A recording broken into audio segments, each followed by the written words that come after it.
Hello. Hello, everyone. It's Wednesday. We're back. It's BRAP. And we've got a lot to talk about. One of my favorite games is coming back. At least I hope it still is. Don't tease us, Ubisoft. We got we're gonna have some great God, I can't even. I'm tired. You know what, Slow-Mo? I'm just tired, man. Topics is that the word you're trying to hit? Exactly. I'm just tired, man. I'm dude. I stayed up late playing Halo Infinite. Finally beat that, and so Nice. I got up like at 6 a.m. So I think I have like 4 hours of sleep. I'm just tired. I think the campaign has been out long enough that we could discuss, it openly, without people feeling like, oh my God, spoilers. How could you say that? I'm like, the game been out for campaign's been out for 8 days now. At least, right? But I got to be careful because I know Game Logic hasn't played it yet because I asked him if he played it. He hasn't played it, but I'll say this. I'll say that there's definitely some throwback. There's definitely some lines that show up in that game that you can find in previous Halos, and as it relates to things that Cortana says. Oh yeah. They're supposed to be like echoes, flashbacks. So in a sense, there's comments that she says in Halo Guardians, as well as a little bit for Halo 4, Halo 3 as well. Yeah, there's a line there. And it's almost like So look, I finished it. I think it's a good game. And long story short, if you had to ask me to assign a numerical value to the game or score, I would give it an 8 out of 10. So 8 out of 10. Yeah. All right. Yeah, I'll give it. You mean just the campaign? No, the entire game. The entire game. I'll give it an 8.5 out of 10. Because the multiplayer, the core gameplay, the multiplayer, the gunplay is among the best of Halo. Oh, absolutely. The gunplay is excellent. Gunplay's it's the great, best yeah. gunplay that 343 has done. Campaign wise, it's a better story than Guardians. Yes. The open world is a bit uninspiring though. The vehicles, the vehicles kind of they do not. There's very few vehicles that can actually allow you to go to the majority of the map. There's some of them could be pretty useless at times. That said, the story is cool. I think I like the weapon a lot. I don't care for the pilot very much. I thought the villains, the antagonists in Halo Infinite is by far the strongest it's been for the mainline Halo games.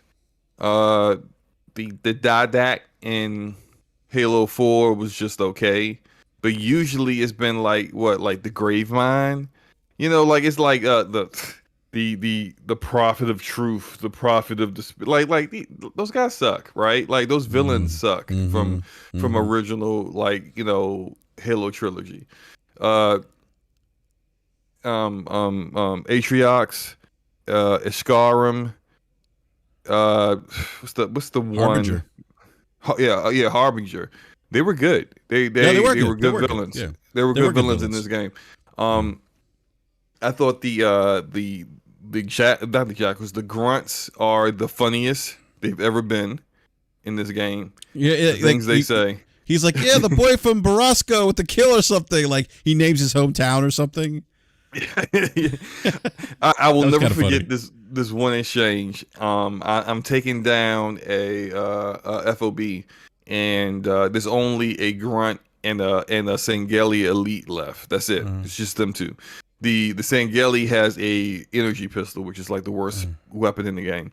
I'm like behind a rock, just kind of waiting for them to pop out with the battle rifle. I'm hearing the elite tell the grunt to go flank me.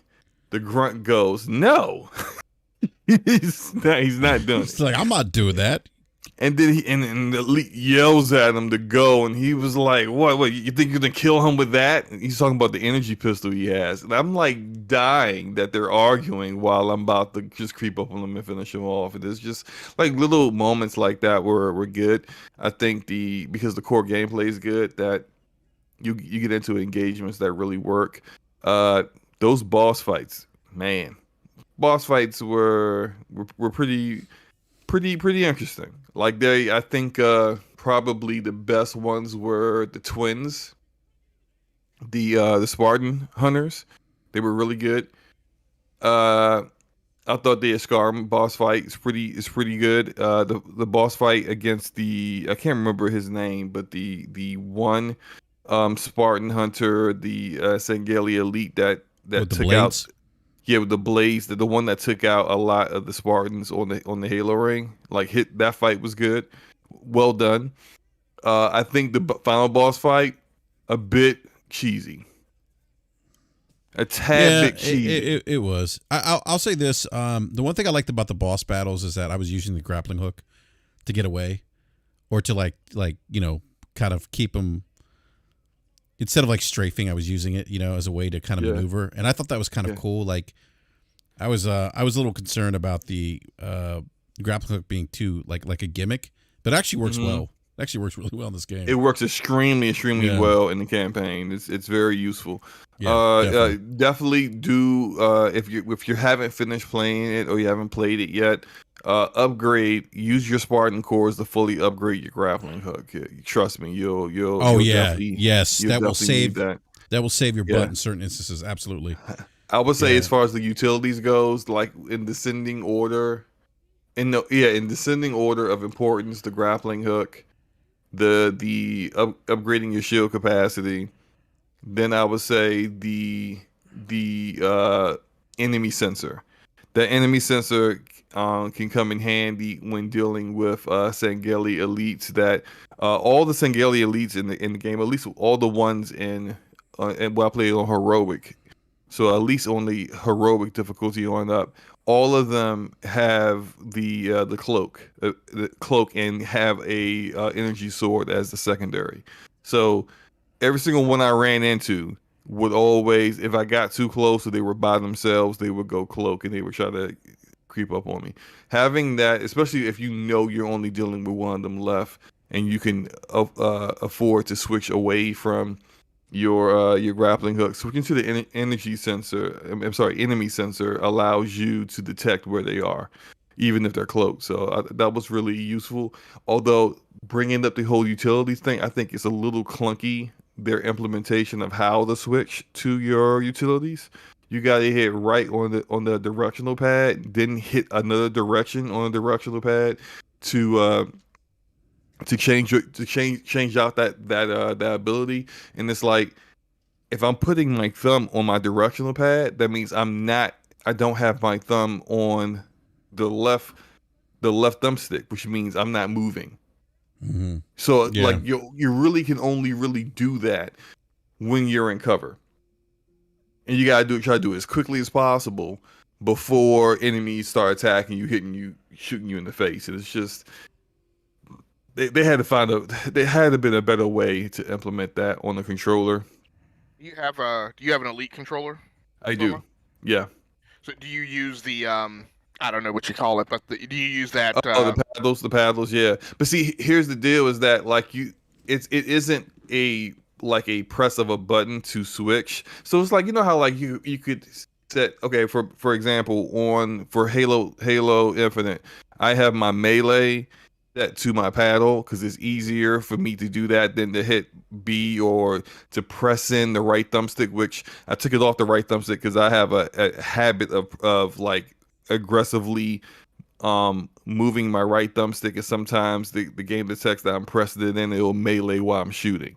So to prevent that from happening, I moved melee to the right down directional pad, and then put down directional pad on my paddle, so that like when I melee, I'm just hitting the paddle and it's a lot easier.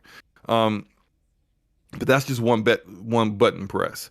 In Roll Company, I'll have my dodge roll set to, and I only use one out of the 4 pals. I only use one, which is like the closest to the right for me. You see, it's more the most comfortable for me, right?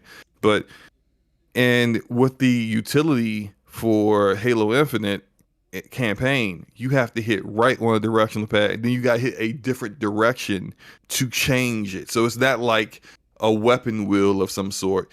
It's literally you hit right on directional pad, and then you'll then see select. like 4 icons pop up, and then you got to hit up, left, right, or down to then choose one of the 4 utilities. And that's not you can't just map that. Like I can map to the movement, to pull that up, but then I can't map again. I don't have enough paddles to map another direction at that point. So it doesn't really work out that way, and it's really unfortunate that that was implemented the way it was. But Yeah, because something like a Bioshock, like you'll kind of like you were saying, like you'll map it right so that every time you hit it, it's that until you change it, right? It's persistent right, instead of right. having to select it every time. Right, but like if I was trying to do that in this, all we end up doing is just choosing grappling hook, because grappling hook is on the after you hit right on directional pad, hitting right again just chooses grappling hook, which you have by default. So it just like it wouldn't work. But I also kind of feel like, so in the open world you have 4 operating bases that you have to take back from the banished. You have high value targets, which are like mini bosses that are basically like in other open world games it would be like a contract to take out somebody, or a bounty on someone essentially. That and these are like other banished officers, or really like popular or infamous enemies that may have made a name for themselves. If you kill them, you can get a specialized version of the weapon that they use, like a special energy sword or a special rocket launcher, whatever. And then the other ones are to save Marines, the UNSC Marines that have been captured. And that's really it. It's just those 3, which is very Ubisoft-ish, if you know what I mean. Like if you play a Ubisoft game that has open world, which is the primarily the majority of them, right? You'll go to an area, and then you'll you'll go to a tower, and then you'll unveil like all of these side missions, and then you do all those side missions, and eventually you'll run into a story content mission kind of thing to kind of progress the story forward. Well, Halo Infinite kind of does that similar, where you'll go to a forward operating base, you'll take it, and then by taking it, it will unveil who the high value targets are nearby, and which other uh, companies, squads of the UNSC you need to save. And it doesn't ever really evolve beyond that. That's the entire open world right there. You'll have Spartan cores and other things that you can get cosmetics for multiplayer littered all throughout the map. But really all I did was I would take those things as I was on my way to like doing the story missions.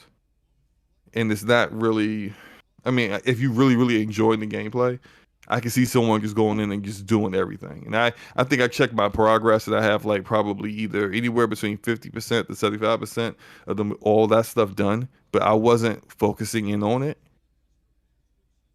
So it's I think they could have done better with the open world, and hopefully as they continue this game going forward with additional content, additional expansions, because it's supposed to be an ongoing game, that they expand upon that and make it better. Hopefully. Yeah, so it sounds like those I kind of think of those as the breadcrumbs of those missions for like each given area, or a subdivision of an area or whatever. It sounds like those things aren't that compelling to encourage you to kind of go off the beaten path. Yeah.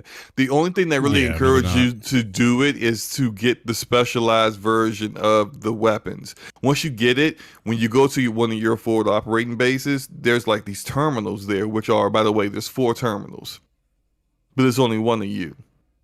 Interesting, right? By the way, this game is clearly created with co-op in mind. Oh, absolutely, absolutely, Slimmer. Yeah. To your point, when you get to, and I don't care, I'll just say this one part because it's not really a spoiler. When you get to House of Reckoning, that screams co-op, 110%. Yeah. And that would actually be amazing playing co-op. I thought, like playing, I'm like, you know what, this would be cool playing with someone else. You know, Multiple times while I was playing the game, I said this would have been cool to play with someone I know. Yeah, no, absolutely. Multiple times, yeah. Yeah, especially given how big the sandbox is. I agree 110%. Yeah. And just imagine, because I think unless you're on Legendary, it probably actually I think even on Legendary, I wouldn't say it would be too, even though I haven't played on Legendary, so maybe I shouldn't say that, but like I could imagine being in the area, you take a FOB, you guys go to your 4 terminals, 4 players, get, whatever like particular weapons that you want to roll with, right? And then one of you guys say, I'm gonna go take the high value target. Another one says they're gonna go save those 2 squads that are over there on the other side of the map. And then the 4th person says they're gonna go do XYZ. Like you could actually split up and actually do all those things all together. And the fact that co-op isn't there at launch is it's really unfortunate. Really unfortunate. Yeah, I agree. Real quick, I know we weren't. It was an official topic, but no, it was great conversation. I would want to introduce. That was Slubbo Backslap for those who don't know. We got Eric Jackson. What's up, E? Yo, what's going on, guys? Not much, man. Just I'm excited that the holidays are right around the corner, and I'm off the last week of December, so I get to play some video games. But everything's good, man. Everything's good. So. Yeah, I don't think you finished Halo yet, right? I think you're still kind of trekking through it right now. Yeah, I'm still pretty early in the game. Been kind of like doing some of the side stuff, but I've heard some various things on different podcasts and kind of formulated my own thoughts. But I'm kind of in line with a lot of what Slow-Mo has said. I heard him on Weapon Wheel, heard what he was saying just now, and yeah. The game is definitely got a fun loop, but you can also see where it's had its issues in development. Yeah, I agree with that. Yeah. Mm-hmm. Yeah, so again, it just begs the question, and it's one of those things out in the ether, like, what the hell were we going to get a year ago if they just went ahead and released that game?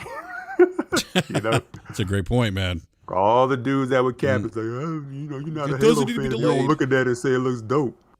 It's like, shout out to Xbox for seeing what was right and going ahead and holding back, but I honestly believe this game would have been even better if they held it for another like 6 months to a year. I would agree with that. But but I mean, like I said, I'm enjoying what's there. It's definitely, and you go into comparison to what the Halo 5 campaign in general was. I think it's definitely moving above that. So that's not hard to run past. But it's the gameplay. It's the gameplay loop of Halo, like the gunplay. Taking on brutes and everything else. That's the fun part of it. But yeah, there's definitely room for improvement. Hopefully, now that they got this shell, the skeleton, I should say, of type of thing out. And that's not like a slight. It's just there's a good base there to like grow on. Hopefully, they have some big ideas that they can add to, and keep it moving. But one thing I would definitely agree with Slow-Mo and the guys from Weapon Wheel about, like BG. This world is not made for ground vehicles. Not at all. No, it's not. Not at all. And to me, and correct me if I'm wrong, you guys feel they control worse than any other Halo game? They do. Yeah, I don't like the Like way they've always felt like the Warthogs and stuff have always kind of felt floaty when you drive them, but there was a way that you knew how to control it. Like a No, lot of this feels drifts real and a lot of floaty. movements. Yeah, This joint is like with you the hit thumbsticks. Yeah, you hit a dandelion and that thing goes flipping. You know, dandelion. I was going to say a pebble, but dandelion's better. It's absolutely true. It's true. How come the ghost can't hover over rocks? Like Right. I run right into rocks with the ghost. It's not supposed to hover that high. the best you can do is like take the vehicle to cover some ground and then just grapple the rest of the way. Right, that's exactly what I ended up doing when I got stuck. And then here's the cool thing: like I like the fact that Marines will follow you everywhere. So like say like you build up valor by completing things, and you get the more valor you build up, the more UNSC Marines that are over the map. And when you take FOBs, you'll see them kind of patrolling the area. I like to see that because I kind of like. It kind of like gets you further into the atmosphere of what's happening, right? That this is a war happening on Halo. It feels like a war. Now, I like that I could like call in a Warhog or even like the other vehicle that doesn't have any guns in the back, which you can just add extra people in. Honk my horns, and even though the Marines are so airhead dumb that some of them will stand under the drop ship, the Pelican that's dropping the vehicle and just get killed by it. But like the fact that I can jump in, honk my horn, and a bunch of these guys all pile in, and it's like 6 of us in like a little sardine Warhog riding off. Now, that's cool until I get there and we get shot with like a rocket launcher and we all die, right? But or when you like I said, you hit that rock and you all go flipping down which is hilarious. And the fact that they're hanging off the back of like your Warthog or whatever, you go flipping down the mountain and everybody's still intact. Yeah, let's keep it moving. Alive. This thing does not have any cover on the top. Yeah, half the time, it's the future. Like, those roll bars and seatbelts are a next gen. But half the time, going, guys. Half the time I have to abandon the vehicle and just get out and just start huffing it, and it's just like, and even though they will follow me everywhere, sometimes they take a really long time to figure out where I'm going. So I'll be like moving up a hill towards a high value target, and then I'll look back and some of them are just standing around the vehicle that I abandoned, and I'm just like, what are you doing? And the other one, like maybe one dude will follow me, and another guy's like just moving off into a completely opposite direction. I have no idea where that guy's going, and it's just like, what is happening here? So it's just like I appreciate that, and there was in Jason Schrader's article that Joseph Staten was like hardcore, like I want these Marines to follow me everywhere because that's what like they should be doing in a Halo game. But then like I really she was also hardcore on these Marines are the dumbest Marines ever. No wonder they lost the Halo rank to the Banished. Can we make them smarter, please? Like but then it's also kind of goes into how I feel about co-op. The Marines are dumb because they don't want them to be carrying someone who sucks at the game. Yeah, that's gotta be other friends for. Yeah, like if you had other Spartans with you, then the Marines being worthless doesn't mean much to you. Yeah, yeah. But no, there's a lot to like there. Is there something in the single player that because playing the multiplayer, I haven't felt that the vehicles are any worse than they've ever been in Halo. And I mean, Halo has always had a design ethos where that vehicle control has been like deliberately a little, not less linear than you would prefer, right? In some other games, the controls have always not been as tight. Is there something in the single, or is it that because you're in the single player and you're not like white knuckle tight trying to capture a flag and concerned about PvP that you're paying more attention to the vehicle physics, or are they like literally worse in this game? I think they control worse in this game than in other Halo games. It controls the same, like you use your thumbsticks, like you don't use your triggers to like accelerate or brake. It's all done in the thumbsticks. which I have learned that basically you point at where you want to go, and then you just hit, like you just use your left thumbstick to go towards that. Yeah, exactly. I mean, in other Halo games, I'm like a beast at driving the Warhogs and the vehicles and stuff. Yeah, like in this game, around things. Yeah, it's like, in this game, I am terrible. And then, how do you have a Scorpion tank that can't go over a rock? Man, I can't tell you how many Scorpion tanks I've gotten trapped between like two boulders. I'm like, it what? makes no sense. Well, whatsoever, it's not just that. I got a Scorpion tank trapped in between trees, and I'm shooting at the trees. The trees aren't blowing down. I'm like, come on, like really? The trees are I got indestructible. a tank. The trees are indestructible to tank shells, apparently. How do you have trees? By the way, all the trees look like those like fake Christmas trees that people get. Yep. Where they got like the little, you got the plastic stick in the middle, and then you got like your fake branches on the side. You just kind of look. Hey, look! I was poor at one point. I used to have one of those while I was growing up. Me and my mom. So I know exactly what that tree looked like. I'm looking at them trees. I'm like, yeah, there go the fake Christmas tree.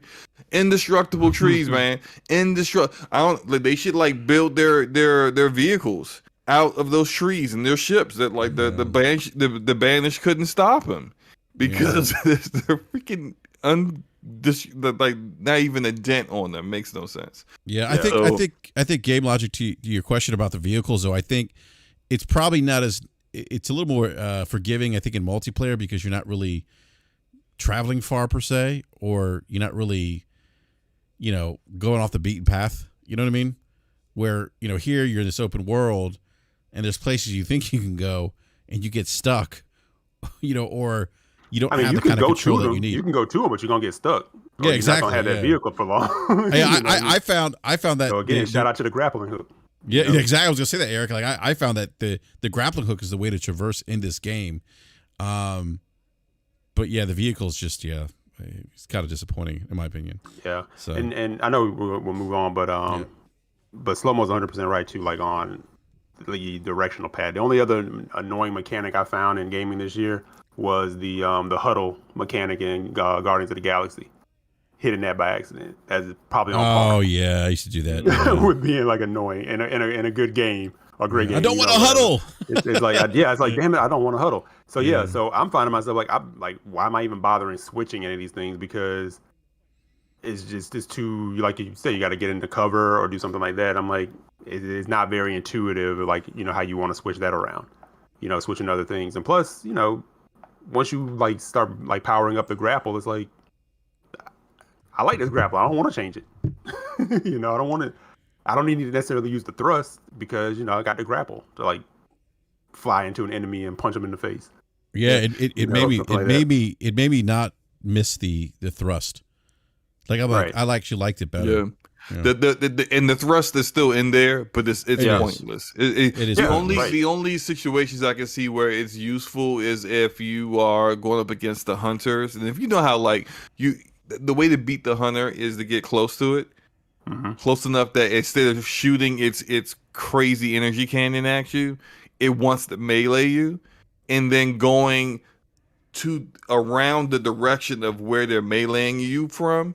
And then, reaching to the soft meat on the back paws and shooting them in that, right? Because that kills them. It only takes a few shots to kill them. Those needlers do damage to them if you get them in the back. Yeah, pause. But otherwise, if you're just trying to hit them in the front with all that armor, it's going to take a lot of shots to really like bring them down. Yeah. But that thrust could really come in handy when if you get that close to them, they try to melee you. You thrust to the same direction that they're which arm they're meleeing from, and now they're completely exposed. But otherwise, it's like a lot of the other utilities are very situational. Like I mentioned, using the enemy sensor to detect when the invisible elites are around or close to you. Like I'm not going to do that often in combat unless there's only an elite left, and he's already killed me. And so where I respawn, I'm like, okay, I know he's around here somewhere. I'll switch to that so I can see him and then I can shoot him before he gets too close. Otherwise, I'm like, I'll just use the grappling hook to grapple out of the way and then shoot him from a distance, you know. And usually, if you're far away from them, their AI switches their cloak off and then they'll switch to one of their other guns and shoot at you that way. So it's just easier. I forgot. Shout out to banished snipers with that dead eye. Oh man, right? They got aimbot on them. Yeah, I'm like, I walking down, in between the fake Christmas trees, as slow mo refers to them, and all of a sudden I see my body go flipping in the air. I'm dead. I'm like, whoa, where did that come from? And it looks like it came out like 500 yards out. You clear out like a whole area, like brutes and grunts and everything. And it's like chilling up on a cliff. Like, the distance, you're like, son of a bitch. The guy's just chilling on a cliff. Yep. This is why I stayed with 2 weapons. I stayed with the energy beam is great. Oh, I love the energy beam when you melt the grunts. It's great. Yeah, but the battle rifle, even in multiplayer as well as nasty. The battle rifle is amazing. And whenever I saw a shot ring out from them crack snipers, I'm aiming down sights and I'm hitting them. Something I did want to bring up is that Jason Schreier's article that came out the day of the launch of the game also brought up that 2/3 of the game was cut out of the game back in 2019. So that's 2/3 of the game. So like, if you notice, this is the only Halo ring that doesn't have like different environments. Yeah, different biomes. Yeah, different biomes. And so I wonder if that 66% of the content, I know math, 66% of the content was cut out. I wonder if that content had different biomes in it, like what was actually there, and if they'll kind of pull a Bungie, which had cut content out and then added it back in later on. I wonder if they'll do something like that. There's definitely different biomes. There's definitely there. I mean, I just think, like you said, it didn't make it. Yeah. So, but I don't know. I got hope for the DLC though. I really do. I think I think it was you that said it. Like there's a good base there to build. I think it's a good reset for the franchise. No, definitely. So, but I had some people upset that I another OP weapon is the Covenant carbine. All of a sudden, it's OP. It's OP. Yeah, you're right. Tracks them. Yeah, it does. Because you'll notice there kind of curves towards. It homes in. But yeah, if you're in the general direction, it'll home in right on the enemy. It was pretty good. Yeah, we're just dropping people like straight headshots. Yeah, no, it does. Like those bullets. Those elites are like, no, you just take them out with that weapon. Yeah. But Slow-Mo said the cinder shot's pretty nasty too. Yeah, but Slow-Mo said something that is kind of true. Like you kind of hold on to like a couple core weapons, and what I would love to kind of see them do is kind of, push a little bit more into making you want to actually use some of the other. Because some of them are just completely useless. Like I'm not using that. Yeah. So whatever. I got my trusty. Got my shotgun. I'll walk right over it. Yeah, you go exactly. find And I'm gonna keep it moving. So that's some other things that they can play with. But as this is supposed to be a 10-year game, they said they got a lot of stuff that they can work with. Yeah, which definitely. I think we discussed this last time Logic was on as well. The whole idea of a 10-year game and if you can really make it there or not, because usually developers that talk about having a 10-year game, they don't make it 10 years with that game. They either, like, the publisher or developer decides Isn't Bungie's getting close to that with Destiny? Yes, and they're probably the only ones, honestly. Everyone else that's mentioned that, like Warframe. Mentioned. Well, I mean, not Warframe. Warcraft. No, but Warcraft is a great example. Yeah, well, Digital Streams never talked about doing a 10-year game. Warcraft. But Warcraft is beyond that at this point. Yeah, that's what I'm saying. Warcraft is well beyond 10 years. But I don't know. I wasn't a big WoW guy when it first started, so I don't know what Blizzard said publicly about their plans with the game. But I'm talking about like developers that have said before the game launches, we see this as a 10-year game. We that quote has been said multiple times, and it was said by Bungie, it was said by BioWare with Anthem, and you kind of see which ones actually do it. Like the devs for the Division said it too.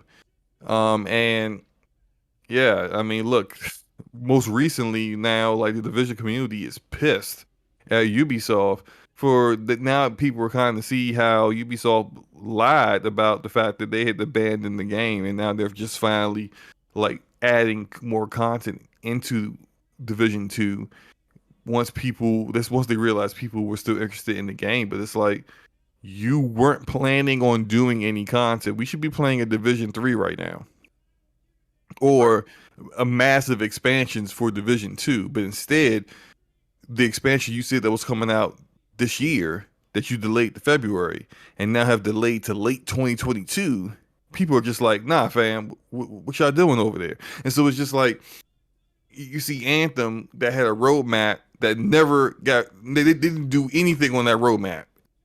Like nothing. Right. So it's just like, you see all of this, and you see how difficult it is for Bungie to just keep to their schedule. Digital Extremes is dropping tomorrow, the new war expansion. They announced that 2 years ago with the intention of it coming out last year, and it's a year late. So it's just like, it's hard to kind of, what I'm trying to get to here is that it's hard to keep to a consistent content schedule. And although 343 has the best resources when it comes to Microsoft's wallet to stay on schedule and to deliver content in a timely manner for the Halo community, they also, I think, are the least competent in making a game compared to these other developers. And that's something that we need to actually take into consideration when it comes to how future content is really going to be. Because you get to the end of this game, just by the ending, this is clearly like a first chapter in a much bigger story.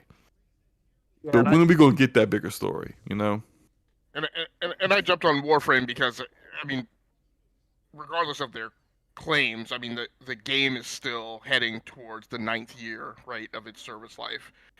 And that to me is impressive, just in terms of, I mean, Warframe kind of does it quietly. Like a lot of times I'm like, oh crap, that game's been out since like forever. And actually it's the one that's on the field now that has the longest track record, right, since it launched. It came out before Destiny, yeah. Right, yeah. So it's just super impressive that they've been able to keep it going despite, their challenges and delays that they've had. I want to get back into Warframe, but two things are holding me up. One is they still haven't come out with their cross progression or cross play. So my Xbox account is my most, like, where I got like 25 Warframes. I got the most progress done. That's the one I want to actually use on PC, where the game looks like it's like a different game on PC compared to how it looks on consoles.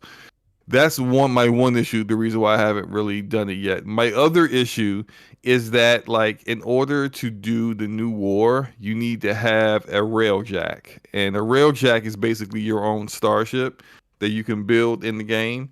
And I did not do the railjack expansion yet because I've been waiting for crossplay. And so it's like, man, I'm going to have to go on my Xbox and do that in order to do any of this stuff. But I don't know, maybe I'll eventually get to it. I just really want to play this on PC. Like, it looks so much better on PC, but whatever.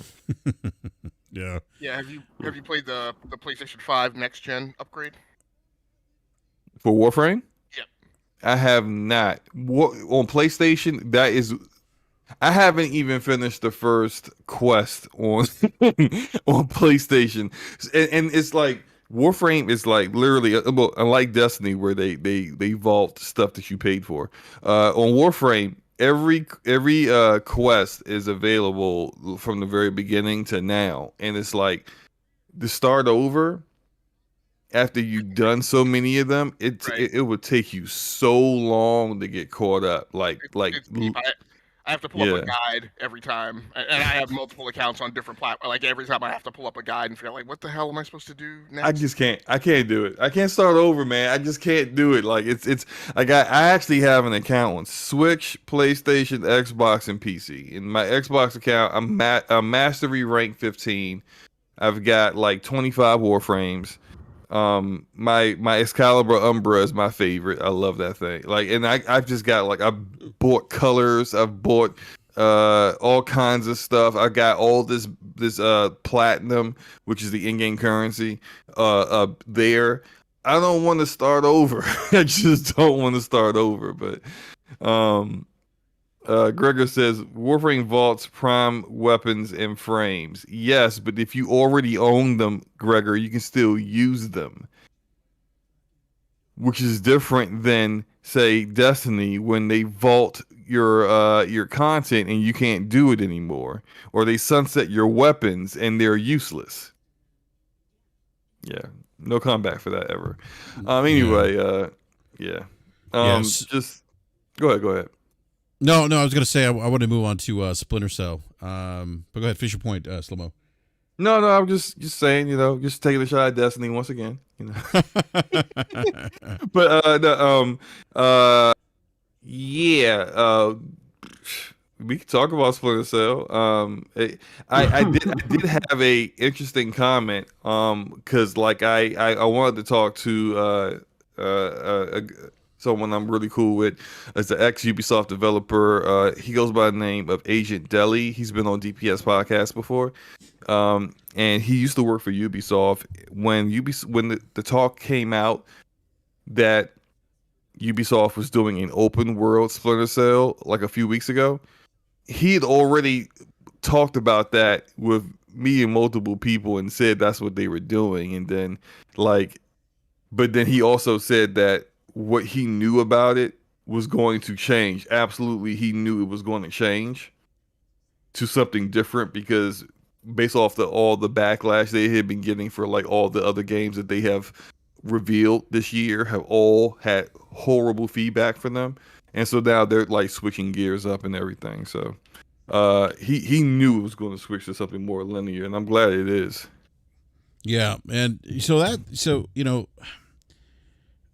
they've been teasing Sam Fisher and different franchises for quite some time. We haven't had a Splinter Cell game in I think going to be 8 years now. I wouldn't even say teasing. It's been 8 straight years. Up blatant. What's that? I said I wouldn't even say teasing. They've been straight up blatant with it. Like, we're gonna put him in every game except for the one you want. Yeah, pretty much. Yeah, exactly. So yeah, that's right. So Ubisoft. They've announced that they're doing a remake. It's gonna be done by their studio, Ubisoft Toronto. They're the developers of Splinter Cell Blacklist, which I didn't think was bad. I didn't think it was a bad game. I don't think it did well, but I actually enjoyed that last Splinter Cell. I thought it was pretty good. Obviously, I played a little bit of that. It was actually pretty good. I'm not even a big Splinter Cell fan. I thought that was actually pretty good. I played it on PC. It actually looked really good for a game that's that old. It still looks good on PC. Maxed out everything. Yep, and absolutely. I did like the first 3 missions, and story-wise, I thought the story was awesome. Yep. And the missions were cool. And then, of course, I went loud because I'm not a stealth guy. So I'm just like, look, man, when can I start shooting people in the face? Because that's exactly what I'm going to do. As soon as I got the target I needed, all right. Man, guns blazing, yep. I switched from stealth to my loud kit, and I started bucking off. I had fun. It was. I think it's a good game. Yeah. No, I guess it just didn't sell well. No, it did sell well. No, it did. It incorporated some, I don't know, like some of the Ubi elements, if you will, in game. Like they added like extra missions, or like almost like a horde mode in some way, where you could use that to upgrade your gear and get different suits and different boots, and that way you could kind of suit yourself up for different mission types. I always kept the traditional suit because I was like, well, with that, I didn't care about the other stuff. And it just didn't do. I don't know if some of that, there was some backlash from. You're botting, Enrique. Oh, am I still botting? Yeah, at least. Am I the only one that hears that? I don't know. Yeah, that's weird. Like, he sounds okay to me. Yeah. Oh boy. You know what? Maybe it's me because I hear Eric biting a little bit too. Logic, can you say something real quick? Yeah, am I a bot? Yeah, you know what? It's probably me. Let me back out and come back in. Yeah, so what was I saying? I forgot what I was saying. Oh, yeah, so I think there was some backlash from diehards because this game was like the first Splinter Cell that didn't have the legendary Michael Ironside voicing Sam Fisher, and so there was some diehards that were kind of bummed out about that. And not that I think the voice actor took, and I forget who it was, but not that I thought that it took away from the game, but I'd love to see Michael Ironside come back and voice this game. And we do have confirmation that this game, in fact, is going to be more linear. It's not going to be an open world game, which is nice to hear because that was kind of my concern. But they did say that part of keeping that remake true to the series identity is that it's going to be a linear game. And that, again, obviously the emphasis is going to be on stealth more than anything else. So I'm excited. I mean, this is very early on. Who knows what this is going to be released, but this is good news. I'm excited. I hope they bring back Michael Ironside. Game Logic, are you a Splinter Cell fan? Did you play the earlier versions or the earlier iterations of the game, or? Yeah, I mean, I played the earlier versions. I'm a spiritual Splinter Cell fan. I'm not really a huge fan of the gameplay because, like Slow-Mo said, like I'm just not a stealth person. I'm the type of person who plays a game and like, you know, in a given set piece, I will try and go in stealthy, and then after about 3 minutes, I will lose my patience, and I'm like, yeah, F that, right? I'm just going guns blazing. So the problems I had with the older Splinter Cell titles were they were not very tolerant, right, of that pivot. Like they weren't. I mean, and Deus Ex was coming out kind of in this time period too, right? And in its initial instantiation, it was the same way. Like it would just, if you tried to flip and go to guns blazing mode, you would just get walloped. And as both of those series progressed on, they became, in my perspective, better about allowing you to be more powerful in a direct combat kind of situation. But yeah, I mean, like I said, I enjoyed Splinter Cell and the design and what they were trying to accomplish, but it wasn't necessarily, you know, my kind of game. I think it's going to be curious to see the way this thing goes because so they backed off of the notion of open world because there's been pushback about that and about the notion of some of these kind of premier IPs going free to play and kind of what that is probably telegraphing about the future. NFTs. Right. But it's Splinter Cell. It's still being XP boosters. it's still being built in Snowdrop. And so I feel like what's going on is a little bit of maybe a Trojan horse where this game, and this is a remake, it's not a remaster, so it's being rebuilt from the ground up. It's being rebuilt in Snowdrop, and as far as I remember, I could be wrong, but I think Snowdrop is an engine that will, not easily, but will allow you to scale and flip the table and go from what was the old Sony term, near linear wide path, will allow you to go from that type of game to open world, kind of like Assassin's Creed did. Yes, Snowdrop engine is the engine that was created by Massive Entertainment, and for specifically the Division, but it's so versatile and it's so easy for game designers to use that it has been used in other games like Mario Rabbids on the Nintendo Switch. It's been used in a few other games. I did a video on this. Far Cry 6, Watch Dogs Legion. Well, was it in 6? South Park. Yes, South Park. The South Park actually uses it. Fractured yes. Butthole. Yeah, they actually use it. Yeah. So it's been used in so many different the Avatar different game, kinds of game. That's also being done by Massive Entertainment. Anything Massive Entertainment does, they're going to use the Snowdrop engine. And the new Star Wars game is going to be using that Ubisoft is doing is going to be using Snowdrop as well. It's probably the most versatile. I think they're using X Defiant too. Yeah. Yeah, I wouldn't say the most versatile because Unreal is the most versatile game engine that's out there, and it has to be because it's being used by literally everybody. And it is built for it was created, designed. Unreal was to be licensed out and make epic money that way. But Snowdrop is similar in its ability to be used in various different ways, and it's whatever they need to do with this Splinter Cell game is capable of doing it and making it look amazing. Yeah, no, you know, Giblot, you said something like, I hope they don't Trojan horse this thing and it becomes something else. But I mean, I don't want to be so bold as to like proclaim that I'm absolutely right, but I mean, I just easily foresee like Splinter Cell, yes, linear remake, but Splinter Cell, because they talk about this laying the groundwork for the future, right? Yeah. So we're probably getting Splinter Cell, right, kind of truer to its original form, but the hooks and the architectural footprint is going to be laid so that by Splinter Cell 2, this thing opens up and starts heading in the open world direction. Yeah, I'm with Gamer Logic on that because Ubisoft can't help themselves. There is no way they are putting out a straight up single player game and telling you to have a good day. Right, forever. They're not right. They are not doing that. Yep, like I said, with you, bro. XP boosters in them everywhere. What's right by gamers? It will be all kinds of XP boosters. Yep. You're going to get XP boosters for your XP boosters. It's going to be crazy. He said XP boost. That's funny. So I will say, I mean, despite all that, like where I really am with this game, I'm at least the announcement today, I'm slightly disappointed because, like I said, the original, like I don't have huge nostalgia for that. This doesn't make me go rah, we're getting the old thing back.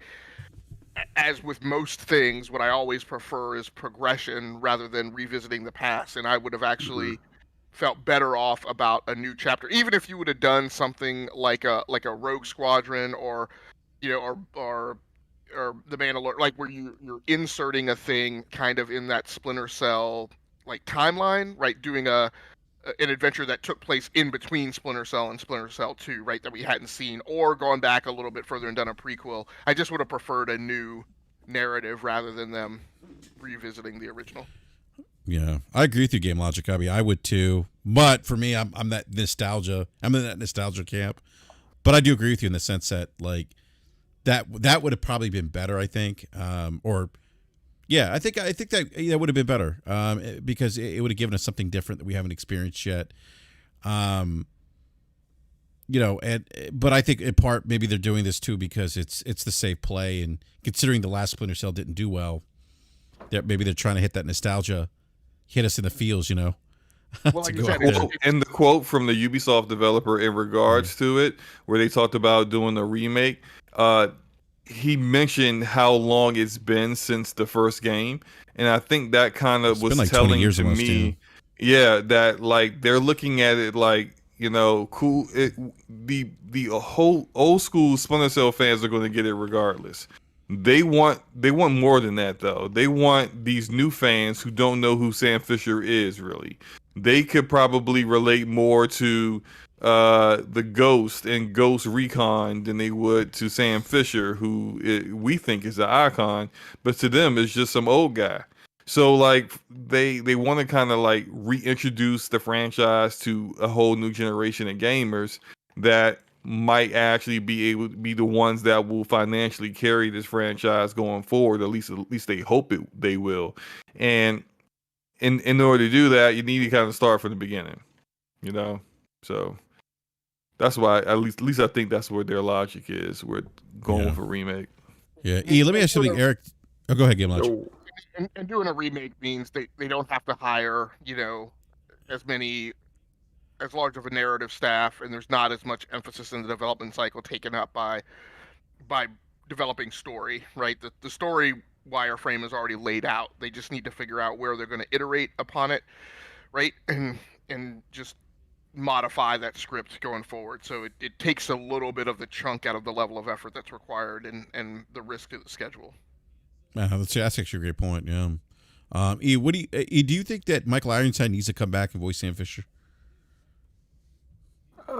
I don't know, man. I mean, there's like the nostalgic side of it where you like, yeah, but make a good game, and that's ultimately going to be it. Like, what was it? Splinter Cell Extraction and Splinter Cell. Why am I drawing a blank? Because I mean, I love Splinter Cell, but I'm drawing a blank on the last two games. Blacklist and Blacklist and what's the one where he was yeah. Damn it! Now it's the one where he's like not a bad guy, but he's yeah, but he's like on the run, Conviction, like a fugitive, whatever, right? Conviction.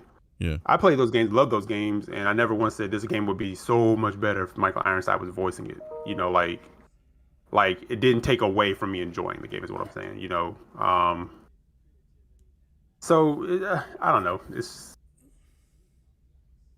There's iconic voices, but what would you do if Michael Ironside wasn't here anymore? yeah, it's good. Interesting bit of trivia. Michael Ironsides and Steve Downes are the exact same age.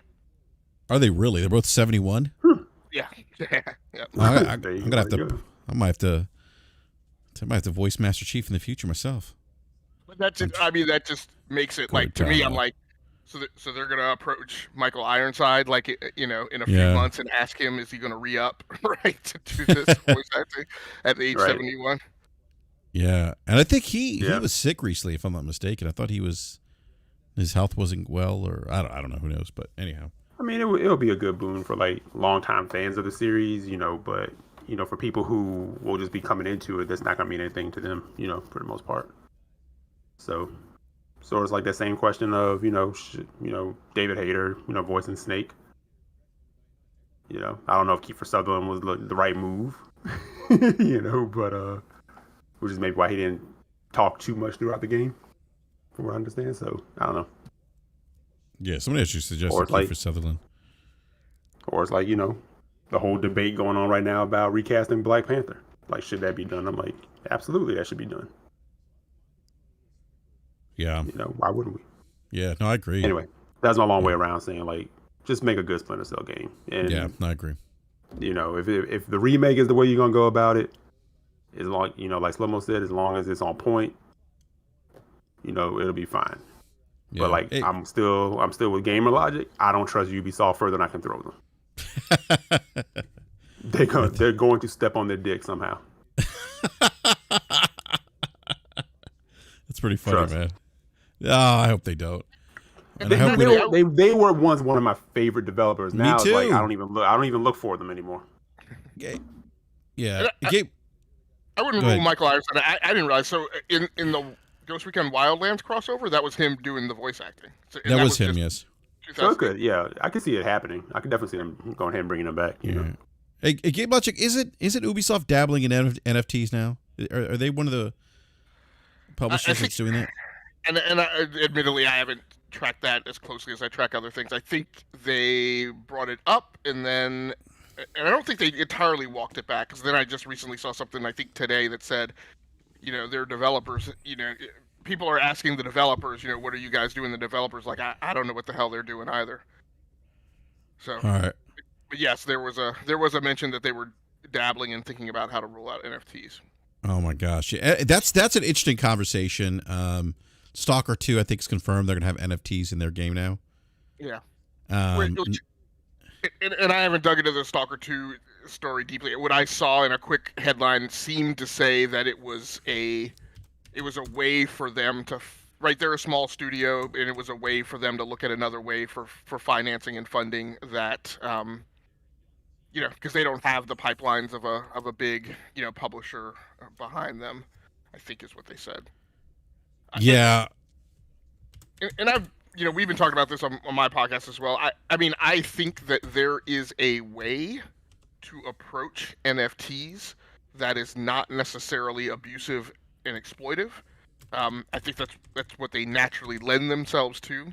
But I think there's a way to approach them in which they can actually be done in a way that provides value in a game, depending on what the ecosystem for that game is. So I find it interesting. I'm not a huge fan of like the EA statement that like this is the future of gaming. But when a developer or a publisher says, "Hey, we're going to do NFTs," I'm just not at the point where I go to pitchforks and torches and just say "down with the devil" and automatically rule it out. I want to see which direction and vector this heads in, and see if anybody takes an approach path to it that can allow it to be positive. It's a dirty word for sure. It's interesting that Nike now is getting involved. I think they bought something. Who did they bought someone to do something with NFTs, something like virtual shoes, something like that. I don't know if you guys saw that, and I don't remember where I read it, but Nike's getting involved in the NFT thing now too, and it makes me think of, this time back to the the future, like you said, Game Logic, EA, and Facebook now doing Meta. Facebook being called Meta in the metaverse. I think that's kind of where this stuff's heading, but. Maybe it's not all bad per se. If you're because I listened to the show that you guys did, and you were giving examples of that Game Logic where like if you were to commission someone to design like a special outfit or something for your character, whatever the case is, maybe that's not as egregious, right? If it's not maybe overpriced, right? If they're not gouging you, but maybe in that regard, it's not that bad. I guess I don't know. Right. The example I made was, and I'm going to throw out the other dirty word in this podcast, Destiny 2. What I said was, hey, in Destiny 2, if I have my podcast crew and we play together and we're a fire team and we want armor, right, that only we have, right? If an NFT is a way to do that, right, because no Destiny 2 developer is going to build armor just for 4 people, right? But if either there's a way to have the developers do it, or what I talked about was come up with like a democratized marketplace where there's a tool set where people can learn that technology and then can take commissions, right, to do that, and that's done through NFTs, then that would be fun. I would love in Destiny 2 to have my fire team have like a unique set of armor that nobody else had, right? Just don't charge me $300 for it, right, or something ridiculous, right? Figure out a pricing scheme that is a skosh above like what regular armor would be, or at least would be, a financially reasonable price point for a Destiny 2 player, and I see that could be done and not become exploitive. But you got to control that economy, and you got to let it not get out of control. And I mean, I think the difference would be, like in EVE Online, they create an economic rules engine, but then they allow the player community to really drive it, right? There's some controls at the edges to keep inflation from spiraling out of control. But I think in this type of environment, you just have to have heavy price control. Like you have to set ceilings, you have to not let things spiral out of control. And I think you have to kind of limit how wide that market can become. It's got to only be permitted for specific things. But I think if you do it in that way, I think it can become, a neat add-on to a gaming experience. I think publishers that keep talking about this, and we've seen multiple publishers speak on it in the past month.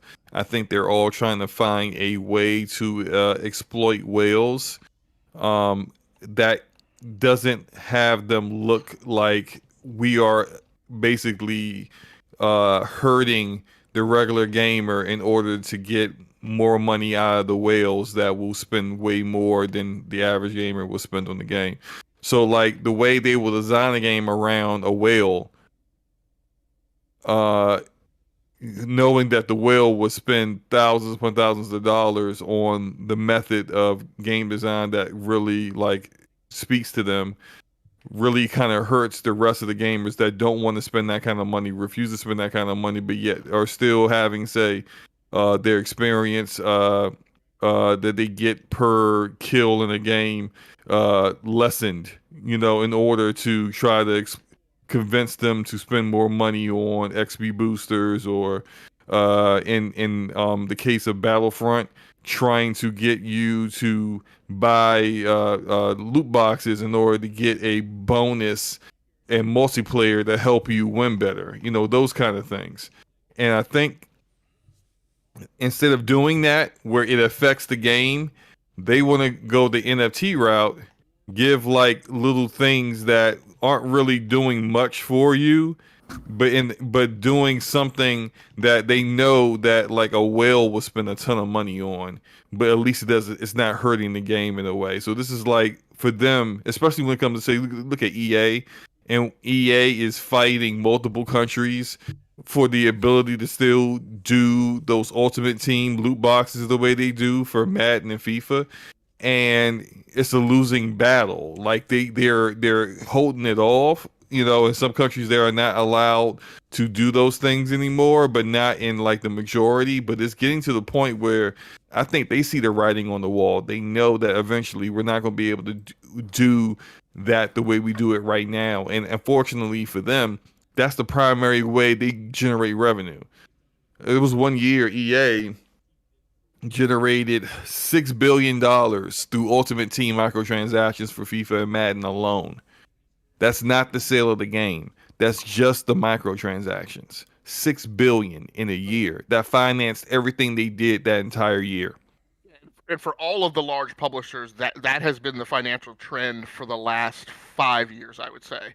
Yeah. That increasing percentages of revenue. This is a good segue. Come from microtransactions, not as much from game sales, and that's like I think a lot of the conversation this week on Twitter has been people who choose not to believe realities, and one of my things is like that's a reality that people need to understand and believe and get, right? But also understand, you know, and so if we want to ballyhoo the negatives of that, okay, but just in the same way that at a college, that NCAA Division I football team is the one that funds all of the other sports, right? There's an upside to that in that those microtransactions also fund, and I'm not going to say EA is like the sterling example of publishers, but those things also fund like the little indie stuff that EA does, you know. So like the game of the year this year. Right. Look, EA does not take any money from their, I forgot the name of the program they do, but they have a program where they basically fund without taking any percentage of the revenue, independent games from independent studios. There's I can't remember the other game that people really enjoy. They came from a different developer, but yeah, I think that's their EA original program. Yeah, EA Originals. Hazelight Studios has been a part of that for a while. And A Way Out and It Takes Two are games that were funded by EA. EA is able to just basically give money to developers for AA projects like that because they make so much money through Ultimate Team that they can afford to do something like that. And those kind of things will go away if it comes a point in time where they can't make the money the way they need to make, the way they could currently make money. Now, I'm not defending that whatsoever. I think the way they are exploiting, you know, a certain population is kind of egregious. But that said, they need to find a different way to generate the same level of revenue. That's just business. And that's what they're trying to do with this NFT stuff. They're trying to find a different way to fund their extravagant spending without having to rely on the same method they've been doing for the past decade. Yeah, and people. Go ahead, Game Lunch. And I'll add on to that, and the people who have negative feelings about like they're making it, like nobody's making you, like, be an adult. Like, if you don't want to spend money on the skins, don't buy the skins, right? If you don't want to buy the season pass, right? If you don't want to get tied and wrapped around the axle and allow yourself to get addicted to progression, right? Then don't buy the season pass. Those things, the game is deliberately designed to allow you to play, just like we talked about a couple of weeks ago, right? The Halo progression model and gaining skins doesn't change your combat performance in the game. No, right? It's all cosmetic. I'm sorry. Go ahead, Enrique. Oh no, no. I was going to say, you know, this is kind of a, you know, what you're discussing, Game Logic is, you know, we talk about the NFTs and stuff and what Slomo's talking about. This is very much for, I think, people too who want to own something in the digital space, right? People who value those types of things, which goes back to what you're saying. Like, at the end of the day, you're going to make a choice based on if you find value in that thing that the publisher or whatever is selling you, right? And that's just the reality of the world that we live in. And this applies to any other, consumer product or service, right? There's some people, that won't pay my parents, they're like, they have a 4K TV, but they're not paying the 4K tax, as I'm going to call it, for Netflix 4K. They don't see value in it. They're like, I'm not, why would I have to pay extra, right? That's my parents, whatever. I'm more than happy to pay for it, right? That's me. But this goes back, just kind of segues to the topic of $70 games, $10 upgrades. Is gaming too expensive, or companies greedy? There was an interesting tweet that went out this week that I actually didn't provide any. I just said interesting read. I didn't really give my opinion on this, but there was somebody who is an experienced AAA game designer, creative director, and basically said, hey, the economics of $60 price tag for what are now 9-figure budgets are too risky. He's talking about AAA games, and the margins become too thin. Corporations exist to make money, yes, but if you aren't making healthy margins to offset the titles that fail, you end up shuttering studios. And so there's been a lot of conversation, and I see this a lot. I actually was supposed to do something with big shout out to Fame Entertainment, Fame 2K. We're trying to coordinate something this past weekend because he doesn't agree with what I was saying about the quote unquote $10 upgrade that Sony charges for PlayStation 5. But there's been that conversation around this, that $70 games, $10 upgrades, etc.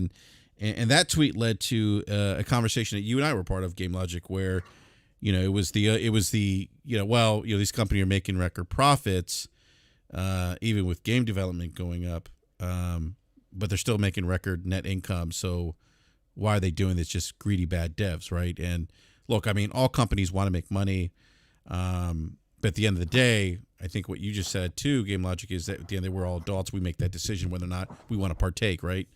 And so I find that it's probably, I'm thinking this conversation is probably a little more complex than people realize. I don't think it's as easy to say, oh, it's just, greedy developers or greedy publishers per se.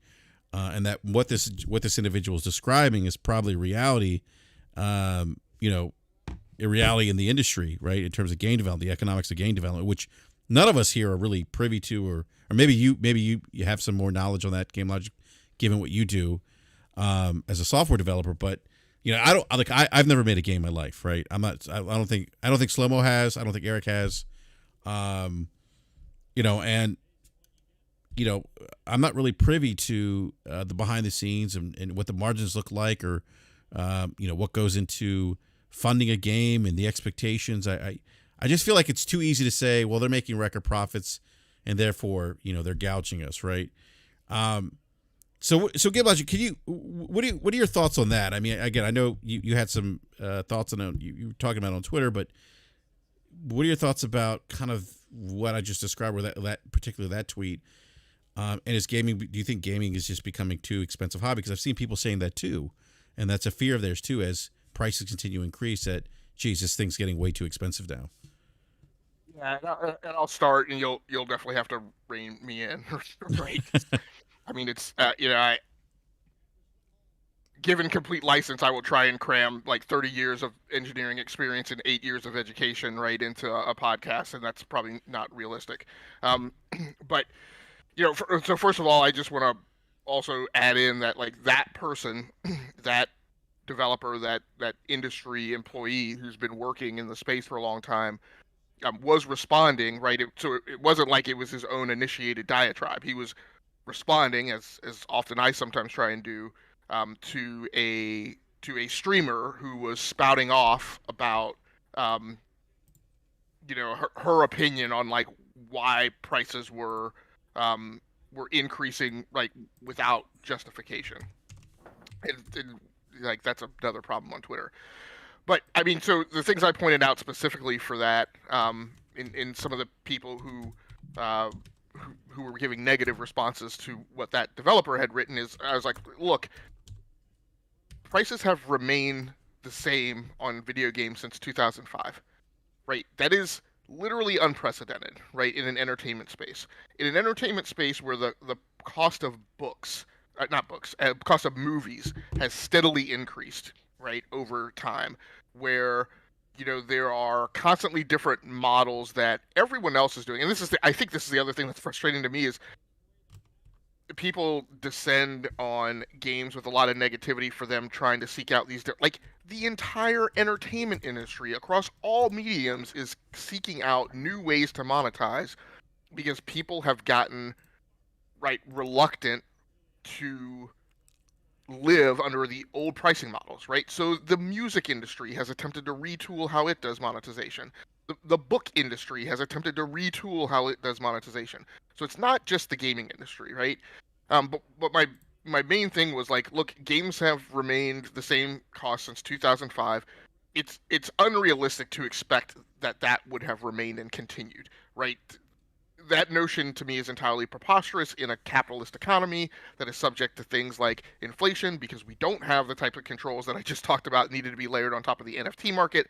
And just a basic understanding of the rules and laws and theories of economics would tell you this shouldn't be unexpected, right? But in particular, where we talk about the things that have gone on this week, right, which is we had one publisher say that they were going to charge $70 for one game, right, on PC, right? And everybody flipped out. And like, again, I go back to being an adult. I'm not going to pay $70 for a Square Enix game on launch day because I'm not a super huge Square Enix fan, right? So if you don't want to pay that, then Hold on, real quick. It's not just one game. It's going to be all games on PC going forward, because it's actually two games. It's Forspoken and Final Fantasy VII Remake, which and they are the first publisher to go that route with PC. Because typically, what happens is that. And look, we understand markets and stuff. One market may say X price is too much for me, and another market might be like, hey, I'm with it. I'm always about price is like value, and prices is subjective, so it will change depending on who the person is, but primarily. EA, Activision, anyone who prices something at $70 on console goes $60 on PC for a reason, because they know PC usually the communities will band together and not buy your game, or pirate your game. So, do you want to lose that money or not? That's up to you. Square Enix is jumping into something I think that they are going to probably end up regretting. And here's why. Already we see on the Epic Game Store, which is unpopular for a lot of PC gamers. I don't care. I don't care where I play my games. But they initially put the price out and then took it away. And so even now, though the game is supposed to launch on PC tomorrow, you still can't buy the game for some odd reason. So I don't know what's happening there. If they're just going to try to reveal it, like just have it be to be purchased tomorrow when the game is supposed to be available, even though they initially said that you could pre-order it. But there's going to be a lot of people on PC who are going to do one or two things, and this is where I'm going to say that, like, this is where the market dictates what price really is, because a publisher can price however they want. If people don't buy it, you're going to drop your price because that's economics. People are going to go to CD Keys and Green Man Gaming and various other web pages and buy it on discount, or they're going to pirate it. Right. Yeah. Well, I mean, so you're right, Solo. It's games going forward. So I misspoke. So my point was that it was only applicable to one game that today that's actually being released, right? That we know of. The rest are theoretical games that will come out in the future, and I just haven't been paying attention to Forspoken, so that hasn't been in my kind of news windshield. Yeah, that's been a whole different. There's been a lot going on about Forspoken that has nothing to do with price over the past week, which is a whole nother topic that we can get into. I don't know if that's on the docket tonight, but so my thing where I agree with you, right, is that again, to me it's a reason why, right, people didn't need to flip out. Is if you know, for you and I, for people who actually play PC games, right, we know doggone well PC games are normally discounted within usually the 30 to 60 day window, right? They come out at a price. There are some publishers that stick with a price for certain games for a very long time, but you can go alternate paths, just like you mentioned, if that's really a big deal for you to find those discounts. I don't know that in a day of digital DRM and constantly mandated connectivity, if it's as easy to pirate those games, but that's still a problem, and it's still a threat, and it's still part of the mixture of why games are whatever price that they are. So I just feel like this is another thing that got blown out of proportion, but it's also an economic reality that people are going to have to come to deal with. Or, like I said, they can make choices. And if you're like, there are tons of gamers who were involved in that conversation with BRAP and I, who, if there are some people who are the type of gamers who buy the $5 to $15 games that are at the front of the checkout line at Target, right? And those are the only games that they buy. And so if you're in that market segment, if you're in that consumer group, this doesn't impact you, right? The other conversation, though, that's going around Twitter is about the decreasing quality of games in the modern era, which is another thing that I disagree with. And I'll just say, look, if you're the type of person who only pays, right, for games on sale or at super discount, which again is a fine thing to do, just understand how that impacts the economics. Because I will tell you, from a development perspective and somebody who manages and directs, right, the production of software, right, into a market, I can't keep test engineers and testers, right, for the customers who are paying the $5 to $15, right? My test engineers, my QA department is my bulwark against the people who are going to pay the launch price, right, for a piece of software.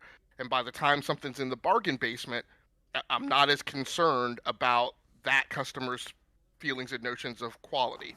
All of that goes into a mixture of how big a test engineering and QA staff is, how long they stick around, right? And so what I don't expect is people who buy the bargain basement games to make a ton of complaints about the quality of the software that they're getting.